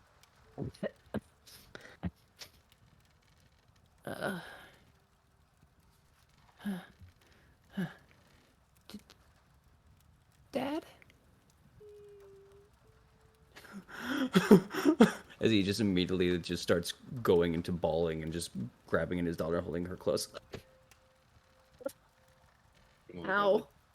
Into a Mars. Nod. Good work. Mars just kind of... If you've ever seen the picture of surgeons that work for 24 hours straight or more, and they just kind of like slumped up and they're just kind of like sitting on the wall after a successful surgery, that's kind of how Amaris is right now. All right. As she just lays there, and you see this girl just kind of looking around. You can see, and she looks over at you, Eileen, for a moment as one of the closer people, and you can just see there is fear kind of set into her eyes as she's just kind of looking around, like suddenly like where am I immediately is hitting. But with that fear, it isn't the same as when the other time you've seen someone be revived like this, another boy who was already buried. She's definitely afraid, but maybe either due to her young age or whatever it may be, she doesn't fully comprehend everything that had happened to her. As she just kind of looks around and says, "Where am I? Why am I? I was... Oh, Dad, I was in a shed, and I was tied up, and I was..." And then there's it just as she's just saying this and just on her own, like beginning to cry. "He's gone now. He cannot hurt you anymore. Don't worry. I took care of him. Thank you for coming back to me, Arabelle. Thank you. Oh, Zammer, thank you." As he just kind of grabs onto her head and just kind of kisses onto the top of her head and just holds her close. As you all hear just a voice from the back. Maybe give him a moment. Come on. As Ergal just kind of leads you all back a little bit, as Luvash is embracing his resurrected daughter into his hands. I'll leave the bunny like on the hammock and have her go to the bunny like in her own time. Yeah, as she's just kind of being held out, and as the doors are kind of beginning to close, like, "Dad, it's like, oh, sorry. Is she just going like, "Dad, you're choking me, Dad"? Sorry. As he just kind of like lets her go for a moment, you hear the kind of like the tinge of the hammock as you just hear as the doors are closing. as the doors shut down. Oh. As you all now stand outside of the cart after successfully having reviving Arabelle. Oh, and let me post into the Discord the Oh roll. my god. What did you fucking roll, dude? Oh my god. Okay, we're waiting. We're waiting. If it was like one above, I'm a vomit. Not even 19. Oh, It was a okay. Wow. That's 19. That was a amazing. good. It was a that's 19. good. Yeah, that was it. That wasn't even close. Oh. Even the dice were like, "Nah, dude, not letting that happen." We pulled through, guys. All right, time to celebrate. Celebration time. Come on. Yeah, I won't even lie. That was one of the like my hands shook for that dice roll. I was a little like I was like, if they fail this now, I'm gonna be so sad. I didn't expect everyone to succeed on their ritual in all honesty, but you know what? Ugh. As you all just kind of go out there, as Aragol just kind of closes the door, he just kind of holds onto that door and kind of keeps it shut for a second, kind of like planting yourself onto a wall. He's just leaning forward for it, and you all just kind of are standing there behind him. He just stays there for a moment before raising those hands that were on the door back up into the air, clapping them together, and rubbing them as he turns around. So, I was wrong. And thank the gods I was wrong. And thank you all. I didn't expect this from you, I'm not going to lie. Well, I expected more of what you gave me over at the Aragorn. argument. Yeah, yes? Please treasure her. All right. Please.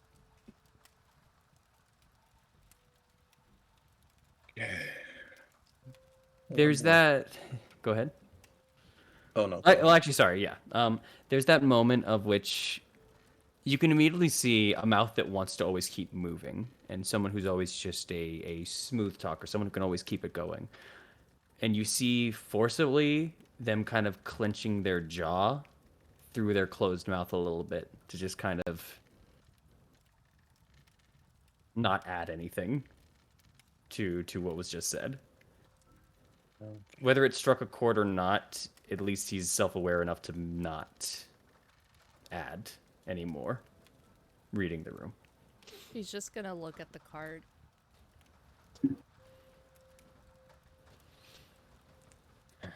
She's gonna be happy. She may remember a little bit. I think she just might think of it as a nightmare.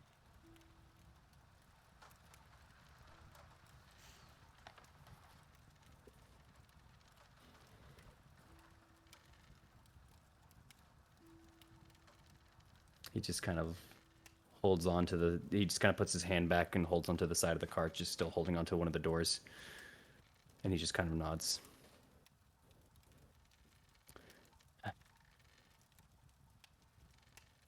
Thank you. Thank you for not only bringing her back, but my brother as well.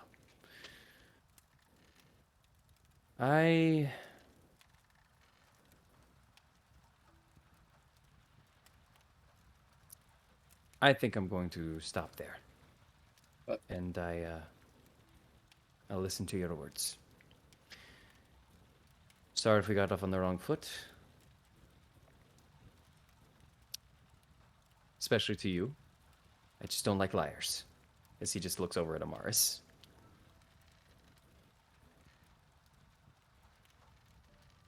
And I guess you tell the truth when it matters. So I can at least respect that. And you? I was going to cut you off. What did you say? Tomorrow. Just before we step away, just a bit of housekeeping real quick, if you don't mind. Mm-hmm. Just gonna go up to Arabelle slowly and then just going to check. The door is closed. Oh, on there, yeah. but yeah, Damn. you are outside the wagon. Okay, yeah, all right. All right, then I'll Yeah. just say it as for the most. Just a bit of housekeeping.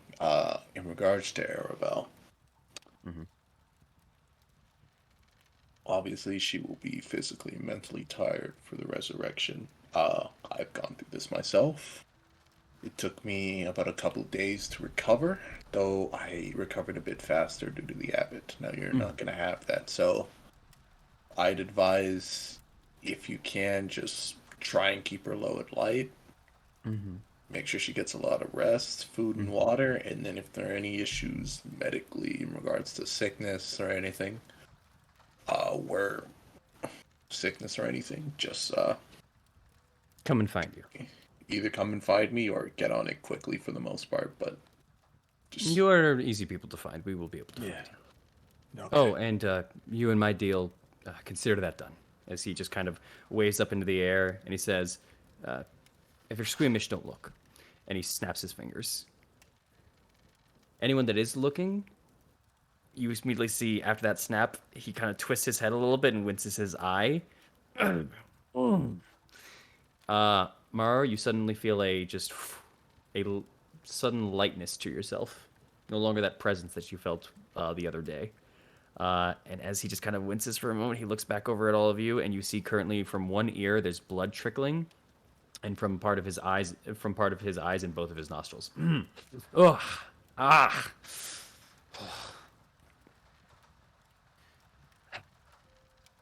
Thank you for keeping your word. Oh, if you'll excuse me, I'm going to go get all this blood off me. I was gonna say Eileen would offer like a handkerchief. Oh, thank you.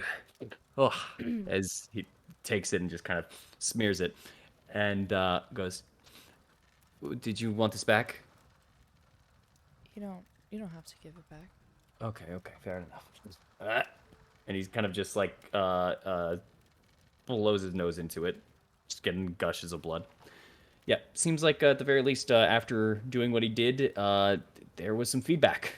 There was some feedback after the curse. Curse friends. Fuck. Huh? What'd you say? I said, don't curse our. It was assurance. It was assurance. Yeah. Mar- Cut you. Listen, Morrow held his end of the bargain, so he's fine. Yeah, don't touch him. No, well, with that being the case, as you are, as he starts to depart from you all, you are left to the Vistani camp to your devices, as you all just kind of stand there now with Arabelle being resurrected and your job being done here. What do you all wish to do?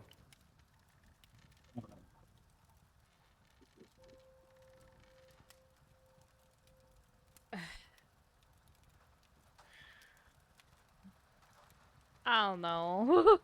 Eileen, Honestly, real W moment. I just feel like that was. I'm so tired. Go back home. Eileen, Go back home. what do you want? Do you have anything you want to do in camp? No. I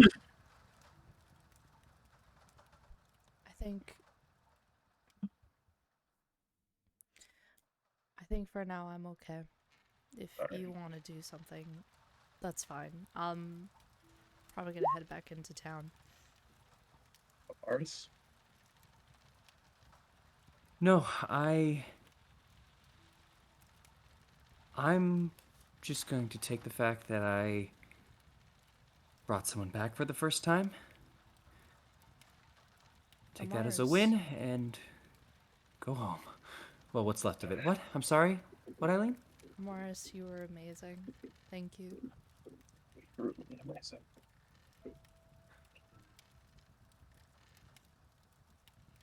There's that second that you have of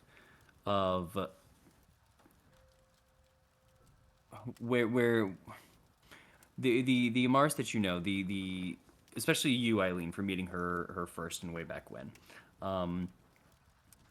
That shyness, that exterior to her of the bumbling that sometimes occurs, especially when they're nervous or anything, and they almost recede back into a timid like thank you both of you, but instead you just see kind of a smile form for a moment before they go, yeah, I know. Yeah. Let's Oh, Yeah, that's right. Let's go. for the most part, As this she says with actually, some shaky knees. But she does say it. for the most part, this might actually be a good chance for me to sort of speak with some in the camp, get some stories for the most part. So I'm gonna relish this opportunity in that sense. Sounds good to me. As you Alright. suddenly all hear Oh no. as you see Ismark holding on to a bottle of wine, and you see him coming out of the smoke of the tent. Never Oh mind. Okay, Never man. mind. Never my mind. I'll God. join you. God, I'll join you, I buddy. thought it was someone. All right. You guys head on it back. I'll keep an eye on Ismark. Mm-hmm. We'll keep an eye on each other. All Love it. right. Make Good the job. choices, Ismark. Make there's that moment like where you said it, and whether he got it or not, or just isn't comprehending it, he kind of takes that second where he looks at you, and like one of his eyes just starts looking up towards the sky like real hard, and he starts squinting the other one. I will. Okay. All right.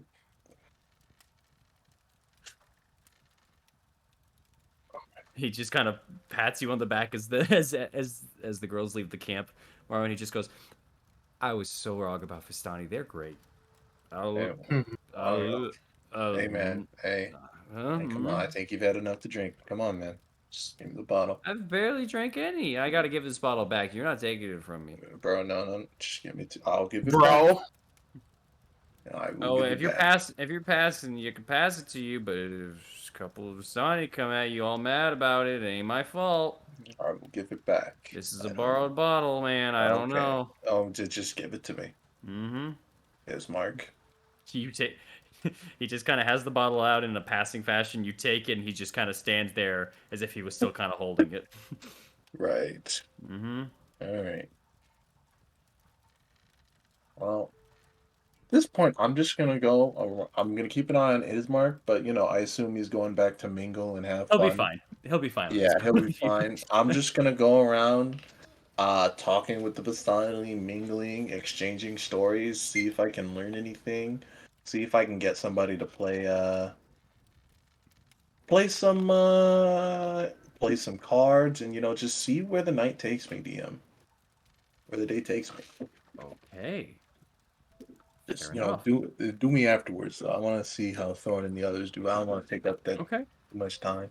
Eileen and Amaris, similar to the first day of or the first day right before you all met, you to travel alone to the nearest town, a town with a few set of walls into it. As instead of Fethrin, you arrive into Valaki, both of you two. Where are you two heading?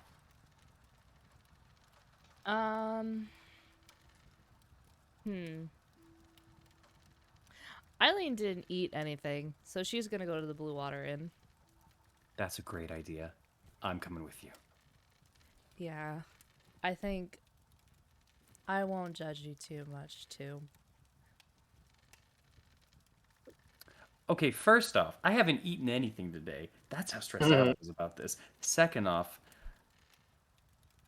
you better not. There was nothing. There was whether there was a sly remark or anything in there, it washed away. As she just kind of takes that step forward and suddenly picks up the pace towards the Blue Water Inn. You're slowing me down. As you both head over for a meal and something to eat for the day. But all right, you two head over onto there. Now, I will say, as you are passing by, you would be seeing currently Aknev is working on the roof of your guys' abode. It's very easy to spot him as you hear the hammering from the distance, and you look over at the house and you see currently just trying to fix the roof is Aknev. It's literally on the way to the Blue Water Inn. There's no avoiding it. She'll just wave at him. He'll wave back. Everything work out. Yeah. Hell yeah. Good to hear. Good to hear. Y'all going somewhere or? Gonna get food. Well, enjoy yourself then. Y'all Did you did eat great today. anything? Yes, Are you telling me the truth? yes. That's persuasion. That's not deception. They're the same thing. 22. All right. Wait. Just to make sure, you said, "Do you need anything?" And he said, "Yes." And you said, "Are you sure?" Did you eat anything? Did you Oh, did you eat eat? anything? Okay, I thought you said, "Do you need anything?" Yes. Are you sure? Yes.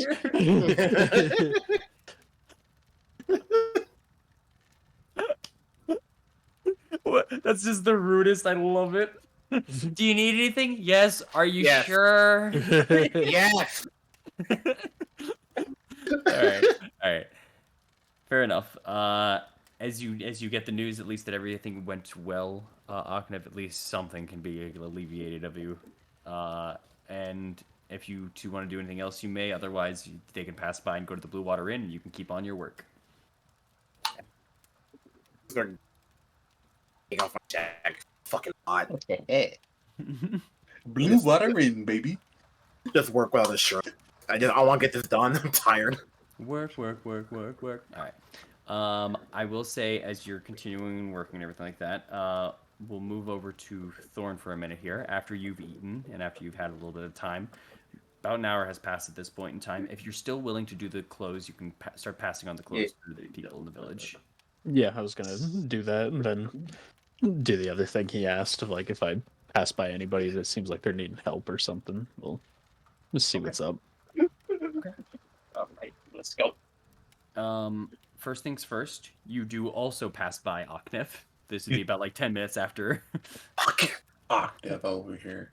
over at Lean and Mars. Hammering. I just just walk by. You live right here. I and know. everything's- I can't see nothing. I'm still on the other map. Yeah, we're still Oh, still in the camp. Sorry. Thank you for reminding me. I would not. Okay. Let's do. There we go. I apologize, guys. Thank you for reminding me. Everything worked out. The girls passed by. Good to hear. I'll ask details later. I got some errands to run, so I'll be around. All right. Good luck on that. Thanks. All right. As you go around now, running your own set of errands, passing through the closes, you're set to a couple of different areas in town. You have some set over here. You have two to deliver over to this area and this area here, which very close actually to the house over here that you had taken refuge in all those nights ago when trying to stalk into Vargas's house to rescue Eileen, and then a house over here nearby the ranch as well. You are met with a mixture of emotions and a mixture of responses as people are kind of opening their doors to you. How do you kind of approach them? What is your method of delivering these clothes? Just so I can. I think it would be on a case by case basis, but I would try to. Anytime I would go up to a door, I would make sure my helmet was off, just so they're not faced with the fucking like wolf head staring at them. Clothes have been delivered to you. Yeah, By the Black Wolf of Barovia. yeah, if it's like a basket or something, I'd have that in like one arm and then my helmet like tucked in the other, and I'd probably just knock on the door and say like, "Hey, I got word that you were looking for some clothes or some assistance for some things. These are from the church. Father Lucian asked me to deliver." We'll just try to be very courteous and like straightforward. Okay. The first house that you get to is just accepting of it and understanding. It's a man who just kind of passes by and he asks if it's of a problem. He just needs the children's clothes. He doesn't need the other clothes if there's not enough. He's like very cordial for it, but you have more than enough as far as you're aware. So you pass on. He thanks you very much, but just kind of gives you that look over. There's still that. You don't seem like the person that'd be doing this job, but he's still Right. he still kind of accepts and like passes it down. The next Yeah. house that you arrive to is actually two people that kind of answered the door. There's a man and a woman who just kind of enter or kind of open up the door. You can see and get a faint smell in the background that this is not that clean of a place. Hmm. As they open up, it's like, does it cost anything? No, these are donations. So if you need them. Okay. Thanks. They just kind Yeah. of keep their hands out and just pull into the clothes the moment you can't give it to them. Ain't you the one that killed Fiona? Not my blade, but I was part of the group. Huh. Why? Doesn't even. Oh, nothing. As you hear just from kind of a small whisper, doesn't even deny it from the woman that also opened the door with him. I have no reason to. I'm not gonna lie to anybody. Okay. Shuts the door. Moving on. Okay. The next one that you, Unless I got other shit to say, I'm moving on. that's fair. The next one that you arrive to, the third one, you kind of it takes a second for anyone to respond as you kind of kept onto the knocks before you open the door and you don't really see anyone as the door opens until you look down. There's maybe like a 9-year-old kid. He's just like, "Hello." I'll kneel down to talk to him. Hi. Hi. I was told that you or your parents might need some clothes. Donations from the church.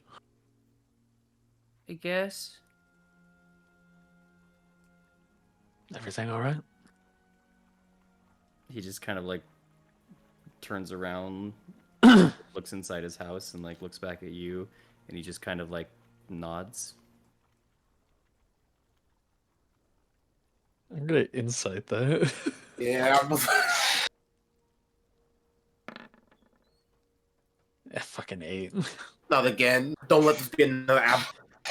Hold on. It's a kid. It's not that bad.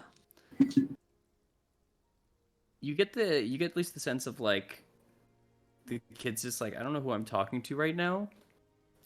But as he kind of looked inside, you can kind of at least see that where he was kind of looking inside of, you see a table. And just because this is passive perception, and that may be a bad insight, but this is a kid, I'd say that just barely hits it. Yeah.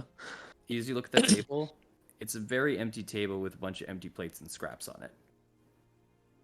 As you just hear coming from the kid. Oh, Are your parents still around? He just kind of gives us a nod. Where are They're they? not. They're working. Here. I'm gonna reach into my bag and pull out one of my last days of rations. And I'm gonna give it to him. This is from the church? No, this one's from me. But church does have food and shelter if you require it. For you and your family, if you need anything, you can go there. Father Lucian will help you all. Mom and Dad said that we can make it on our own. It's not always a bad idea to ask for help. It's not? No. Sometimes you need to lean on each other. Not everybody is fortunate in this world, and sometimes you need to ask for help just to get a step back up to where you once were. But when I ask for help from the other kids, I don't get it.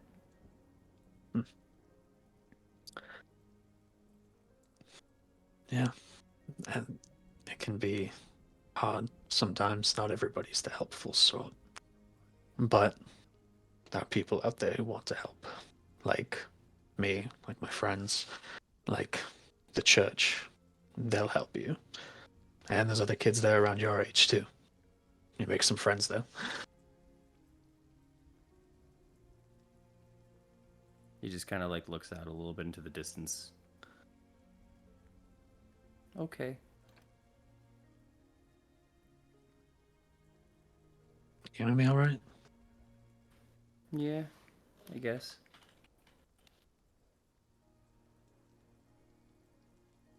When do your parents come home? I don't know. Not for another couple hours. Okay. Well, tell them I stopped by. My name's Thorn. And tell them when I told you about the church. If it gets too late, I'll try to stop by again. If you can't convince your parents, maybe I can. Okay. I'll let him know. Thank you, Mr. Thorn. Yeah. Do you need any clothes? I guess. Take whatever you need out of here.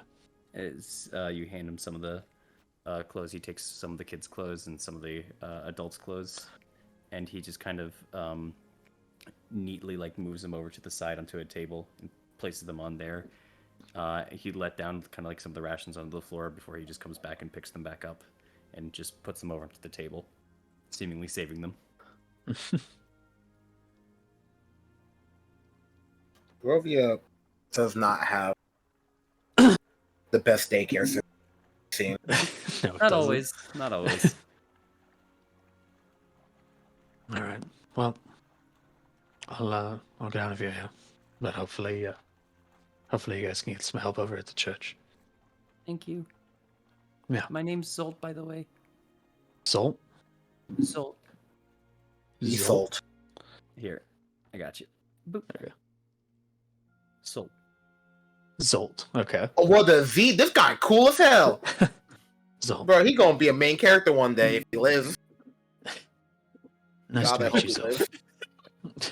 I'm coming Hey, after Zolt. He's going down. No. We Biggest want him threat to living. Barovia.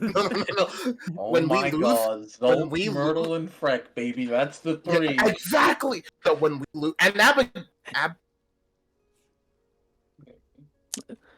and before I leave, I'm gonna say, oh, yeah. And I'm gonna pull one of the raven feathers that I still have. And I'm gonna like, if he's there, I'm gonna like tuck it into his ear.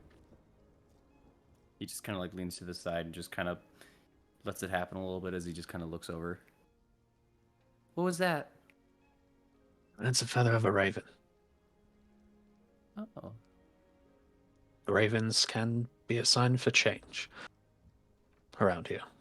So just keep it as a token of good faith and the knowledge that things can get better and will get better. okay. All right. Well, it's nice meeting you, Zol.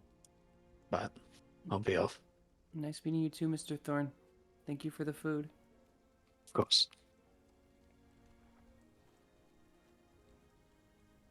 And I guess I'll go. Okay. As this kid just kind of taking somewhat care of the house at the very least, and seemingly not much for going outside, or at the very least, maybe not even mingling much with the kids. At least this was a small little interaction. Although maybe it was a little awkward in some cases, you can at least tell, like when he does close the door, he just kind of feels to the side of his head for the feather for a moment. Probably meant a lot more than it showed to him. As you close the door, or as he closes the door. One house left. Ooh, All right. hearts and minds. Ooh, sway the people. Get their vote. As you get third vote campaign. as you go to the last house, you have one last couple of pairs of clothes, mostly adult clothes, no real kids' clothes. You go and you knock at the door for this one. And as you open it on up, you You just hear a voice first before you see anything, as you just hear, "What do you want?" And then as they do that, they pause for a moment, and they look at you, and you look at them. And you recognize the face that you're looking at. You recognize this woman, but with a little now more meat on her bones. Hair kind of fraying off to the side, kind of curls up like crazy brown hair that just kind of goes off and goes to the right side of her face. A little bit of dirt on her face as well, and her complexion, but she's looking healthier than the last time you saw her at the gallows. Yeah, she was in the fucking stockades. And do remember all but one were in the stockades that night. I'm the survivor. God damn it. Okay.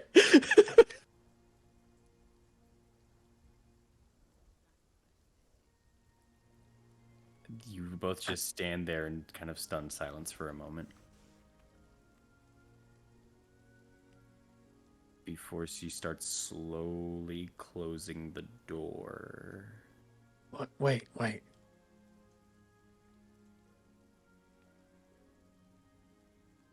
You were from the stockades, right?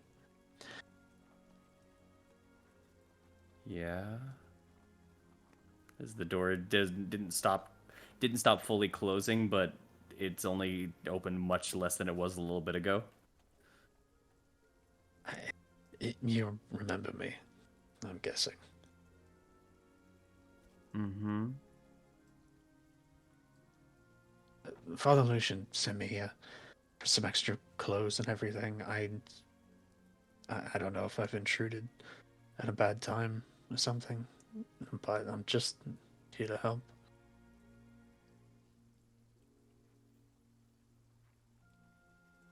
Make me a persuasion check. Okay. Not good Got at this, those. bro. No, you got this. Why not? Because I That's a believe. nat What 20. did I say? What did I Oh, say? shit. He rolling up. He's got the What did I say? riz. It happens when you need it, man. It happens when you need it. Oh, God. Oh, It's all working out. sorry. Of course. And she opens the door a little bit and just kind of keeps her hands out. I should have expected it was the father. Yeah. Running some errands for him for the church. Mm-hmm. As you kind of just, she just kind of holds her hands out. You can tell there's an awkward tension no matter what. Yeah. Yeah. I'll hand over some of the clothes. And as I'm saying it, I'll just say, How are you doing? I know the last time I saw you, it was, well, rather one-sided.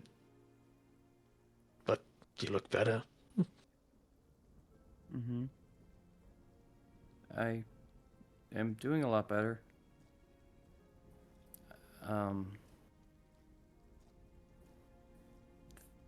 Thanks for this and for that. I haven't really been focused on a lot because of everything that's been happening. So I've just been trying to get things back together, and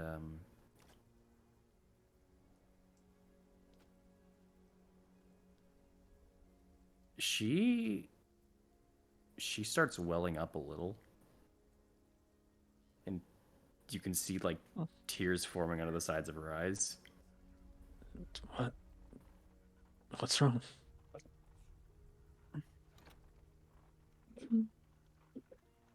Sorry. I can't look at you right now. I'm sorry. Why? I helped you out. I did what I could. I hope I didn't offend you in any way.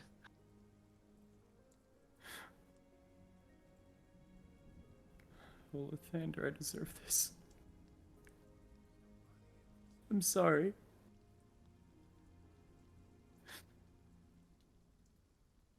Sorry for being alive.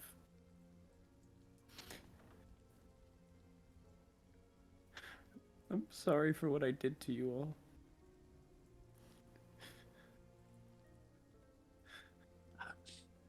You told the gods about us, didn't you? She just nods. That's all right. I understand. I wouldn't have blamed anybody in your position, especially given the way they were treating all of you. But now I'm the only one left.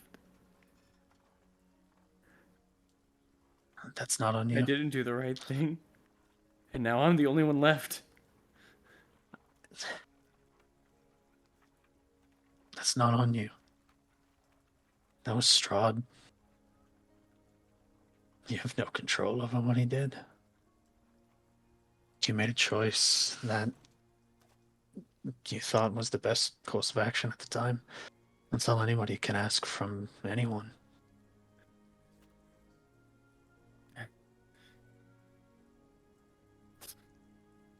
She's just going through. You see her just kind of trying to dry up one eye. You're the only one that thinks like that. What do you mean? The whole reason I'm like this, the whole reason that I need this help in the first place is because I told people what I did. And at the time it seemed alright, but the more and more that when Vargas got taken away and people just saying I betrayed my brethren, and my sisters and the kids there, and they're right. They're right, I did. And the person that should be the maddest at me is the person that I sent Vargas on. And here you are, delivering these to me. And telling me I didn't do anything wrong.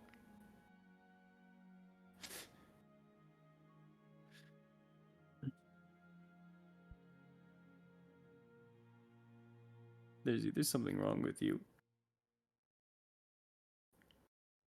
or you're just too kind.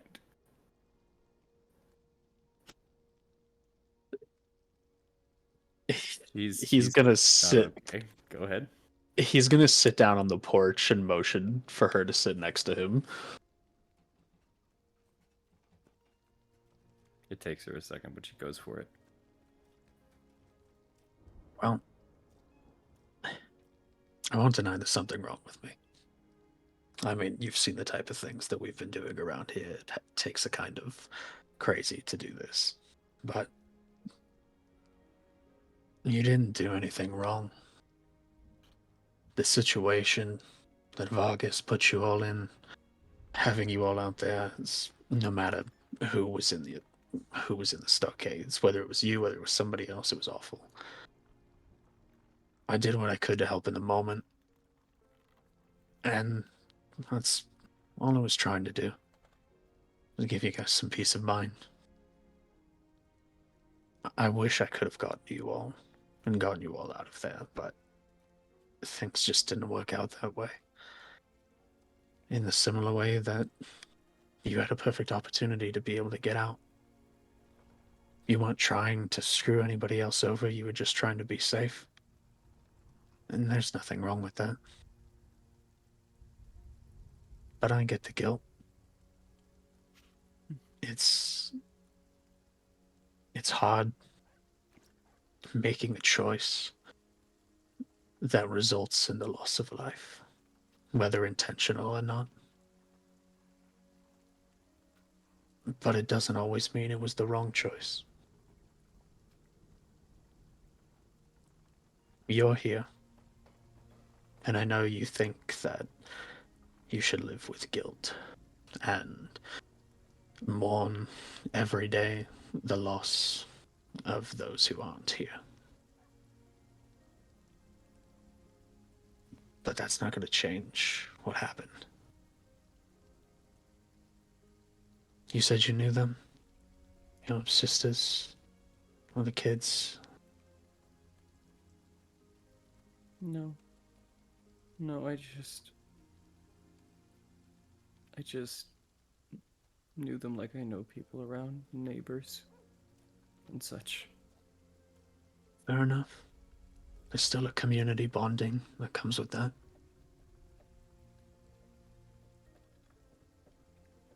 You're here. You've gotten better. You're not all skin and bones like you were back in the stockades. You have things to offer. Make their memory worth it. Live for them. Don't sit here and squalor, trying to figure out if what you did was right or wrong. In the end, it doesn't matter if it was right or wrong. It just happened. But you can take the steps now to make sure that it's as right as it could be. Do things in honor of them. Live your life to the fullest extent, since they didn't get to do that for theirs. That's the best thing you can do for somebody like that. And I know they wouldn't hold it against you even if I didn't know them personally. I've seen how Barovia is, how it acts, how it works. Everybody's just trying to get by. You're not the only one who would have made that choice. You're just the one that got to make the choice.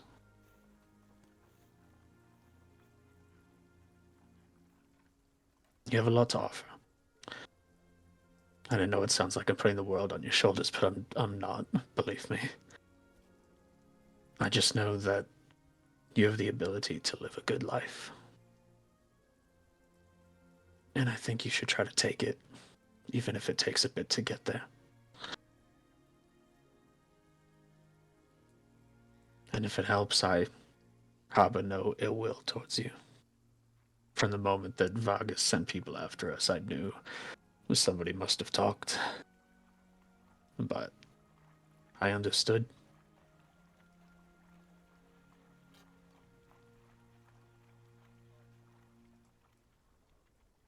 There's just a quiet sobbing she has been doing into this, that she's put her hands into her head.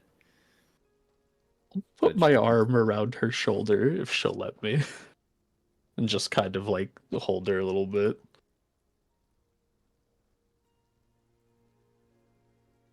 She doesn't stop the sobbing, but at least it's a moment, and it's someone, at least, that showing that they care for a second, even no matter how much that they think that they shouldn't.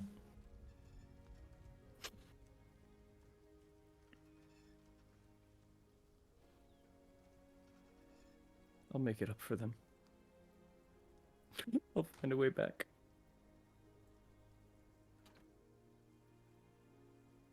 Sorry. I'm sorry. No, you're Oh, fine. thank you. Yeah. I'll take those off your hands, and I'm just gonna go inside and I'll need a minute. Thank you. Of course. Namira, by the way. Thorn. Thank you, Thorn. Of course. She heads inside. It'll just take a minute to like look at the door after she closes it. Mm-hmm. Just kind of breathe. Just be like, shit. God damn it. It's a rough life. Yeah. Fuck. What did we say, everyone? Fuck Barovia. I hear it again. Good Fuck shit, Barovia. man. Good shit. Is there a little gap under the door? Yeah. There is. I'm gonna do similar to what I did before. I'm gonna pull a page out of my journal and I'm gonna scribble down on it just a little phrase that just says don't forget what to live for. And I'm gonna take one of the raven feathers and like pierce it through the paper and slip it under the door. Fair enough. Hell yeah. Man, With your clothing delivery complete, as you head back on out, whether that be to the church, to the group, even through all this emotional turmoil, at least there is some. Father Lucian's right. There is some help, and there is some, at least. There at least is some sense of doing good. No matter how menial this feels, no matter your effect of slaying people or just handing someone a just clothing to make it for the next day, or the rations that you gave to the boy, or helpful advice to the woman, you've done at least some good, you know. And you take this in stride as you walk back. With that, Aknev, working on towards this roof and building on more of the pieces to it to eventually get it into its right places, I need one more carpenter's check from you, my friend, as we get into the final stages of you setting everything together, so you can make sure that the roof does not fall apart.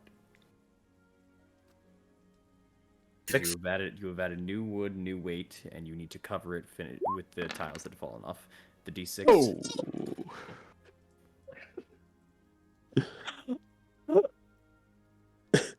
Oh. You know, this game really shows how to humble us, don't it? Huh? What was the DC DM? It's higher than a 10. As you unfucking fortunate. As you get towards the end of this, unfortunately, my friend, about 2 hours into it, pieces of the wood begin to fall from the planks, and the weight is unfortunately too heavy as you kind of place it around. You're not able to plant growth. just to try to hold it on top. give me a check. I'll allow it as you start to see some of them snapping. Some of them have already snapped, but I'm gonna say plant growth. Go for it. Hold it. Attempt it. If I go on that one, I'm going to bed. This is gonna be a Arcana proficiency plus your spellcasting modifier. Still 12? He's an Arcana. I have extra Arcana. Yes, you are. Yes, that will be the case because this is you manipulating your magic to This hold plus it. 5. Beautiful. About the plus 2, so 20, 30, 31. 31. As two or three planks begin to snap before you now create a kind of a vine set to fly out from the ground, crawl up to the roof, and hold on and use as like a net barrier. And you use that for the rest of the time on an attempt to just now hold on and just try to actually make this plant growth work for you in the time that it currently exists, and you're just keeping it up as a net so you can finish the roof and spread the weight eventually. You did lose out on the extra planks that you could have kept from this, so no more extra planks are left, and the roof job is a little more shoddy, but with the help of the plant growth itself, you are able to repair the roof after another. I'm not happy with it. I'll risk. I need to, like, for real. You want to risk it? I need to fix it for real. Okay. I will allow another roll, but the plant growth will break if this fails, and you're going to be out of wood. You're going to need to go buy more wood if this fails. The DC, because it has been broken, but because of the plant growth, it's no longer disadvantage or advantage. But the DC is going to be 14. Last ditch knowledge. I need to do this for myself. There you go. 17 plus your ancient knowledge. Oh, I did say that. Yeah, you did. 18. 18, baby. I'm bitter. You're able to repatch the roof and set it straight. Some of the shingles, unfortunately, didn't make it fully through the event of it. You're gonna have to kind of maneuver your way for that, and maybe even try to gather some and buy some from the stockade to full on fix it.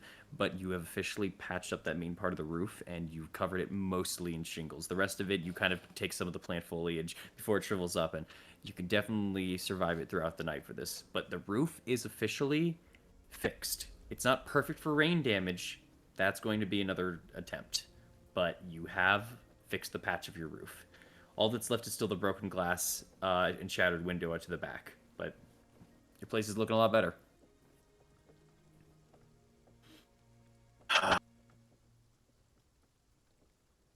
Do you wish to...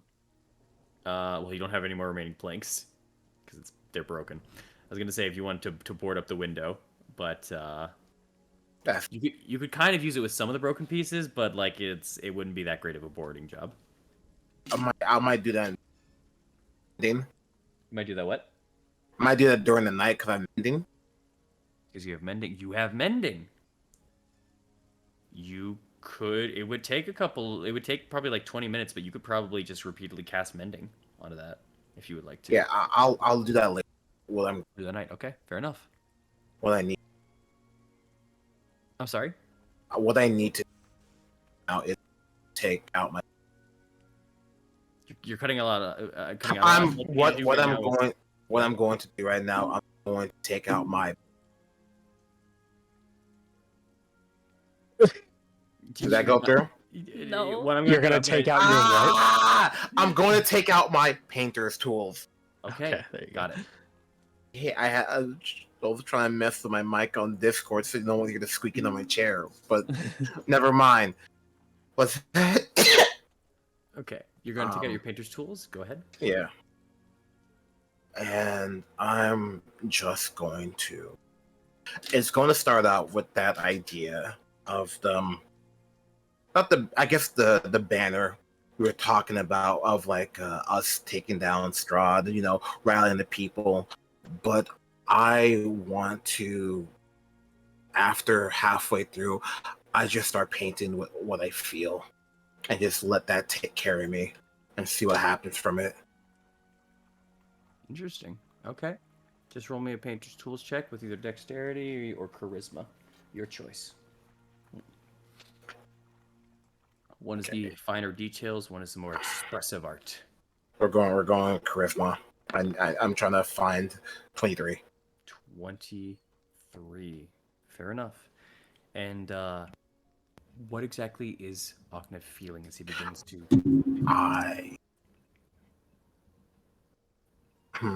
Hit me with your inspiration. Do you want to take a minute? It's up to you. I can switch over to someone else if you want. Yeah, switch over. Okay. Eileen. Arriving into the Blue Water Inn after the stress had finally relieved from you from the events of the Vistani camp and reviving Arabelle, you and Amaris sit down over at the inn and order yourselves some, well, at this point in time, no, honestly, at this point, they'd still be serving the eggs and the bread.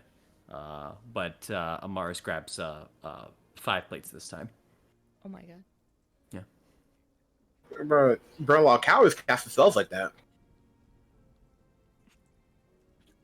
She was hella nervous. She didn't eat. She didn't eat anything extra yesterday, and she hasn't eaten this morning yet.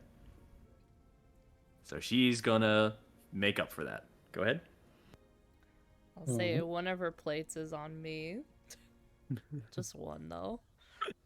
You gotta do 2? How kind. Help her out! Look at her. She's famished right now. A silver for you and one of Amaris's meals. She's gonna pay the 2 for her own. Mhm. No, she'll just grabbing food to eat. Just eating. She eating. She eating.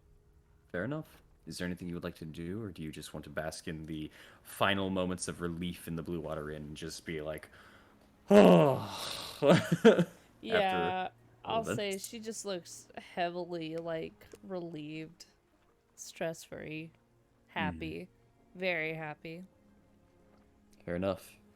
as you sit there watching a one-woman show, essentially as if Joey Chestnut was in front of you, just scarfing down the eggs and bread.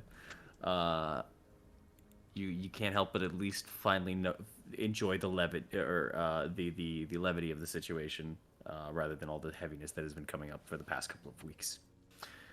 Yeah. Yeah. You enjoy your girls' brunch with Amaris. So then, Yeah. Morrow and Ismar. Yeah. Yep. The Mhm. boys, as we call them. Boys' night. Yeah, no. Mhm. Yeah, it's, first of all, like, how drunk is this Mark? He seems more high than he is drunk. Oh, bro is high. You've seen Ismark handle his drink pretty well, but he's mixed right now. He came out of the tent. Oh, bro is Wow. hot box. My man is living his best life right now. Yeah, he is. My man said, I don't need dream pies. I just need to smoke. Don't eat dream pies, everyone. You can't handle the smoke. Mm-hmm. All right. You know what? All right. I'm gonna go find some Vistani to talk to. For the most part, I want to exchange stories. Things Fair like that. enough. Easy enough. There's plenty of Astani, both singing stories and just telling tales and such. And if you want to mingle and mesh and mash, absolutely. What tale do you wish to tell?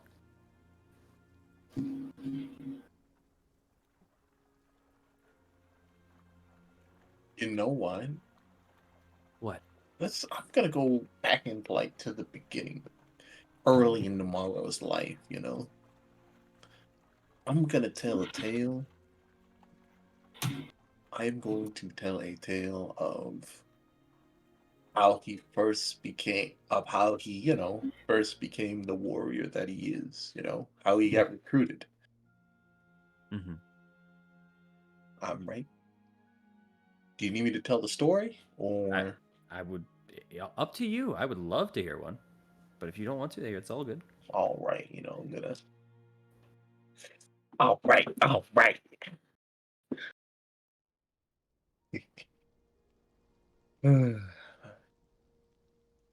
So, Mara sort of gonna sit down, gonna get over, gonna sit down with a couple of Astani and things like that. Actually, hold on, wait. That other, let me just hold on. That Marta girl isn't around, is she? Is she around? Are you trying to specifically avoid her? Not specifically a boy. I just need to know if she's around. Because Marl doesn't know what a pick-me girl is. You have noticed her hovering every once in a while. All right, just ignore that for now. Pick me, pick me. I'm just gonna know that I'll talk to her later at some point. I'm just gonna focus on this right now. So, as I'm sitting around, Marl's just gonna go, and so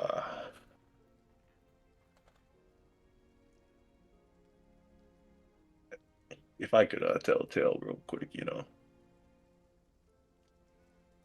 back in my younger days, before I was the man today, my dad, James Kane, they had a nickname, the Wolverine, because he shredded through enemies, uh, like a rabid animal. But that's a whole nother tale. But bro, I'm 2 minutes into the story. Yeah. This is bad. Bro, you don't know him? Every time I walk in, God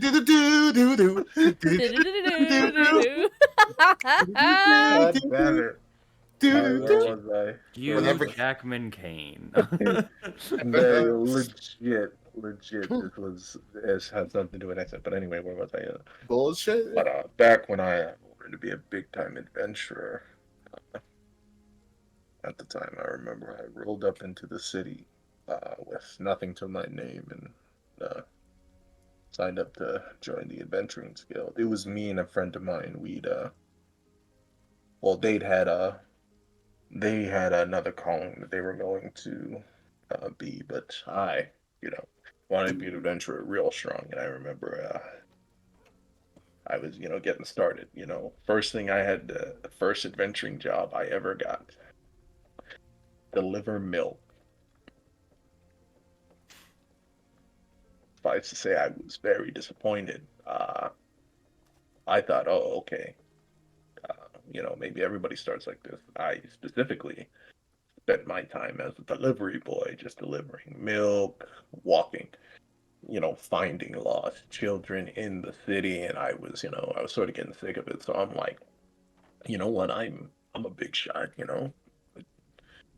my dad's the Wolverine, let me find something big. And there was this one really big mission, you know, slay this beast. I'm thinking, oh, okay, this is gonna be some kind of like, just regular, oh, slay this beast. It was some kind of like a lion or something, or tiger, some kind of animal. Wasn't very big. I'm like, oh, okay, this is gonna be good. Oh no, this thing was huge, like huge. So I walk into the forest, right, and like I'm telling you, take a swig of my water because I don't drink wine. It's not right. I'm telling you, this thing was like 3 sizes tall, and I go to fight it, and I get destroyed. Like it bites into me. I'm slashing. I'm doing all this and that. I'm, literally left on the ground. I would have died there, but like, I guess it, thought I'd still be there when it left, because it just turned around and left. So I remember I'm just crawling back and walking back into the city. All the people at the Adventurers Guild are kind of laughing at me, and I'm like, oh God, man, I want to quit. And as I'm walking out the city, this guy rolls up, like old man, tall, white as day, walks up and he's like, hey, want to get strong? And I'm all like, I do want to get strong. And he asked me, what do you fight for? And I remember I'm just sitting there, I'm thinking, man, I don't know what I told him I don't know. And he told me, come with me, and I'll give you something to fight for. And I went for him, and we walk into this like big like castle, and then just like sitting there are all these people practicing like swings with like swords, mauls, and everything. And they said, hey, they called themselves paragons. It was unreal. And I just remember I went in there, and they were like, see all these people here? Some of them are like you, kind of washed out adventuring. Others are, family members have been a part of us, and they said, come join here, and you can serve the not only can you fight for something, but you can serve the people that you care about the most. I remember I joined, and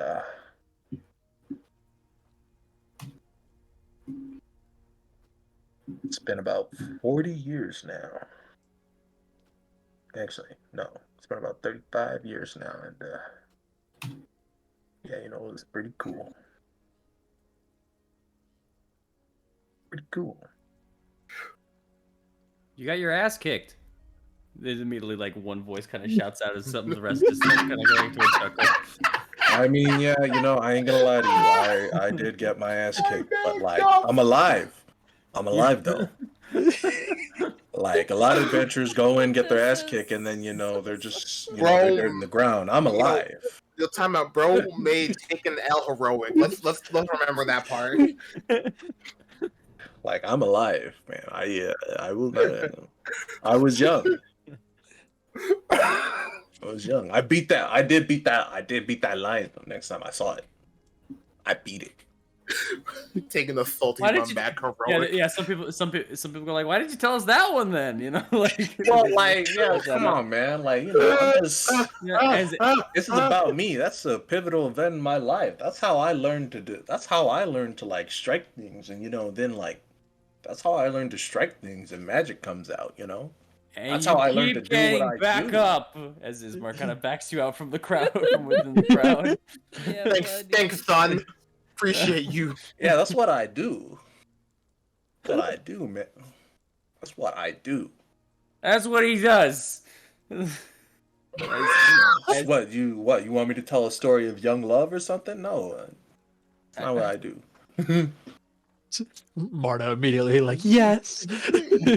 Or old love. as- How about some new love right now?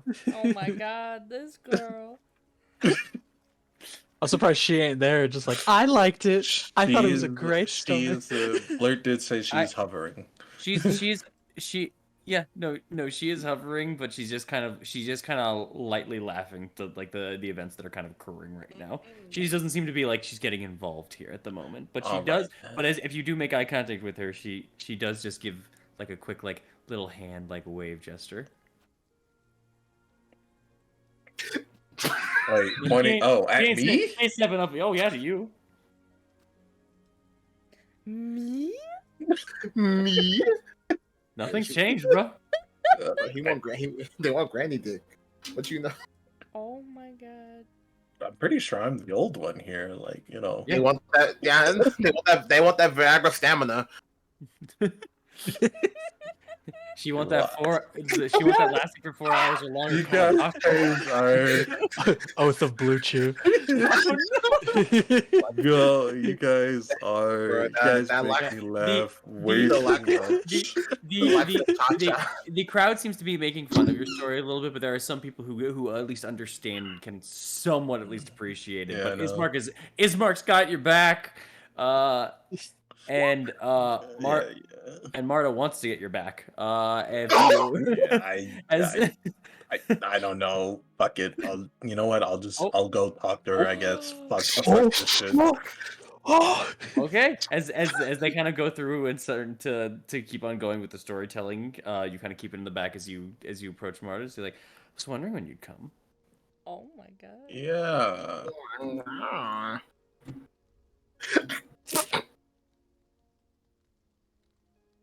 Yeah. No. Nice night. A very nice night. And a great story. It must have hurt though when you fell. No, she's not. Don't do that. No, she's Don't. not gonna say that That's line. the cheesy.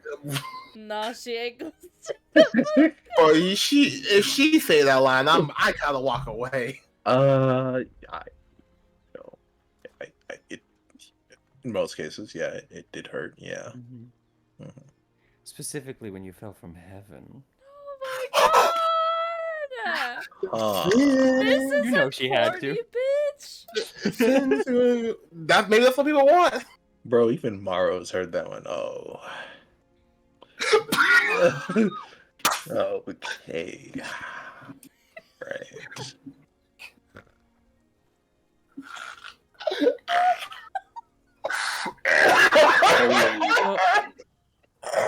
I've noticed, we didn't really get the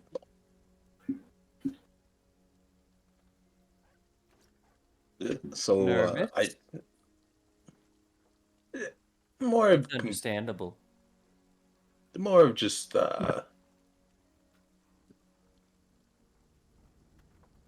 confused. That's the words to say, Then no more words, as she just kind of puts her finger onto your lips. My wagon's the one back there. I'll be waiting. And she's gonna walk back out through the tent and over to a wagon in particular.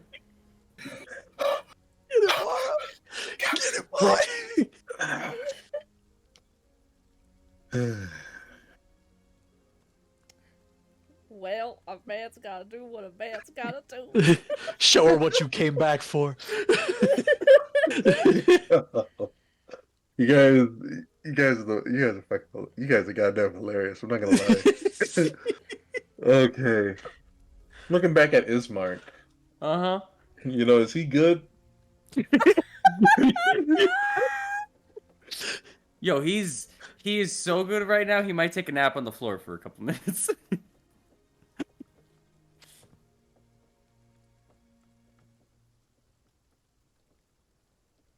Hello? Yeah, Okay. it, Didn't know if I disconnected okay. or not. Yeah, no, okay. All right. Time to get that Vistani look. Marla's just Oh gonna my god! Marla's just gonna like stand up. It's gonna be like, okay. Just like stretch a bit and be like, all right. Okay, I guess we're doing this, all right. Okay. Yes. All right, let's do this. And he's just gonna go there. Get that stretch in before you do the stretch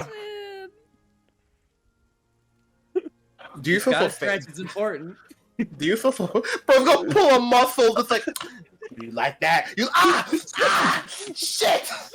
I'm stuck. Don't give me the Squidward treatment. I'm not gonna go in there and go, my back. I know that's. Bro, Nah, you're man, gonna blow, I'm you're gonna good. blow her Alright. back out while you blow your back out. All right, Marl's going in there, and like, I just gotta. He's going I gotta go in, through. folks. You gotta I go get- through. I gotta go through.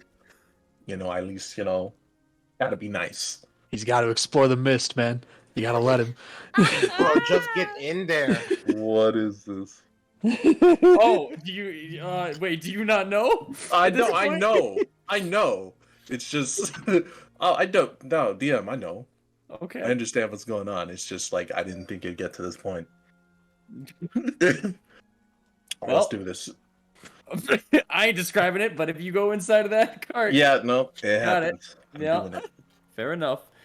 You open up to a waft and a smell of perfume, and all anyone can see from a side angle of this cart is as Mara opens the door, two hands reach under the shoulders and pull him on in as the back end that shuts. No one speaks and ignores the fact that the wagon sometimes moves. So, with that, let's go back on over to Milwaukee for a quick second. I'm not gonna lie. Uh-huh. I was gonna get deep with this shit. I can't no more. I want to end. Oh, who are we going back to? Milwaukee? We need the painting. I can't. It was gonna be like something deep. I can't after that. It makes no sense. I can't. I can't. This old man got saggy dick right now. I can't. I can't. Bro, just get in there. Pull tomorrow. Go. Bro, come on, man. Shut your ass up. I can't do it now. Bro, come on. I'm thinking of Do you want to do it next time? Yes. It'll be Yes. a month. All right. I don't Okay. care. I'm gonna be thinking of your saggy ass brain down there, bro. I Just can't. end on somebody else. Just end on somebody You- else Yeah, to end get on back to somebody Octav else. next You, time. well, does anyone have anything they want to do before we have to wait till the next month? Otherwise, I do have an ending here. You guys better do something. I don't know. Did Father Lucian have anything to say? Just do your ending. Do your ending. Okay. Then, as you all take your own forms of stress relief, and as Ognev finally finishes up the painting, as he steps back and admires his work, or, at least views it in some capacity, we get ready as the camera begins to turn towards the painting, but we don't just see it yet, because we will see it next time on Curse of Strahd. Oh. All right. Well, that happened. A lot of that happened. It did. D&D is wild, bro. If you told me last week the week after the week after that, Morrow would be fucking plowing some bitch in a wagon. I wouldn't have believed you. Yeah. What I choice wouldn't have words? believed you for a What- second. What choice words? What choice words? I love And, it. anyway, thank y'all for coming on out to Curse the Stream. It's gonna be a while since we see you, but don't worry, we're gonna have reruns going out through Monday and Monday and Monday. Oh God, Of their it'll be the trilogy of Of depression. Oh my it'll god. be if you have missed it, it'll be a trilogy of just bad, worse, Oh and my a little bit God. and a little bit better at the end. But hey, we're Yeah. gonna end. We're gonna. I'm not even. No, we're gonna end it there. The Vistani camp arc. What a wild journey. Bye. Bye, guys. Thanks for coming in. Love y'all. See you. I'm See you on the 15th or whatever it was. I'm out. I'm 19.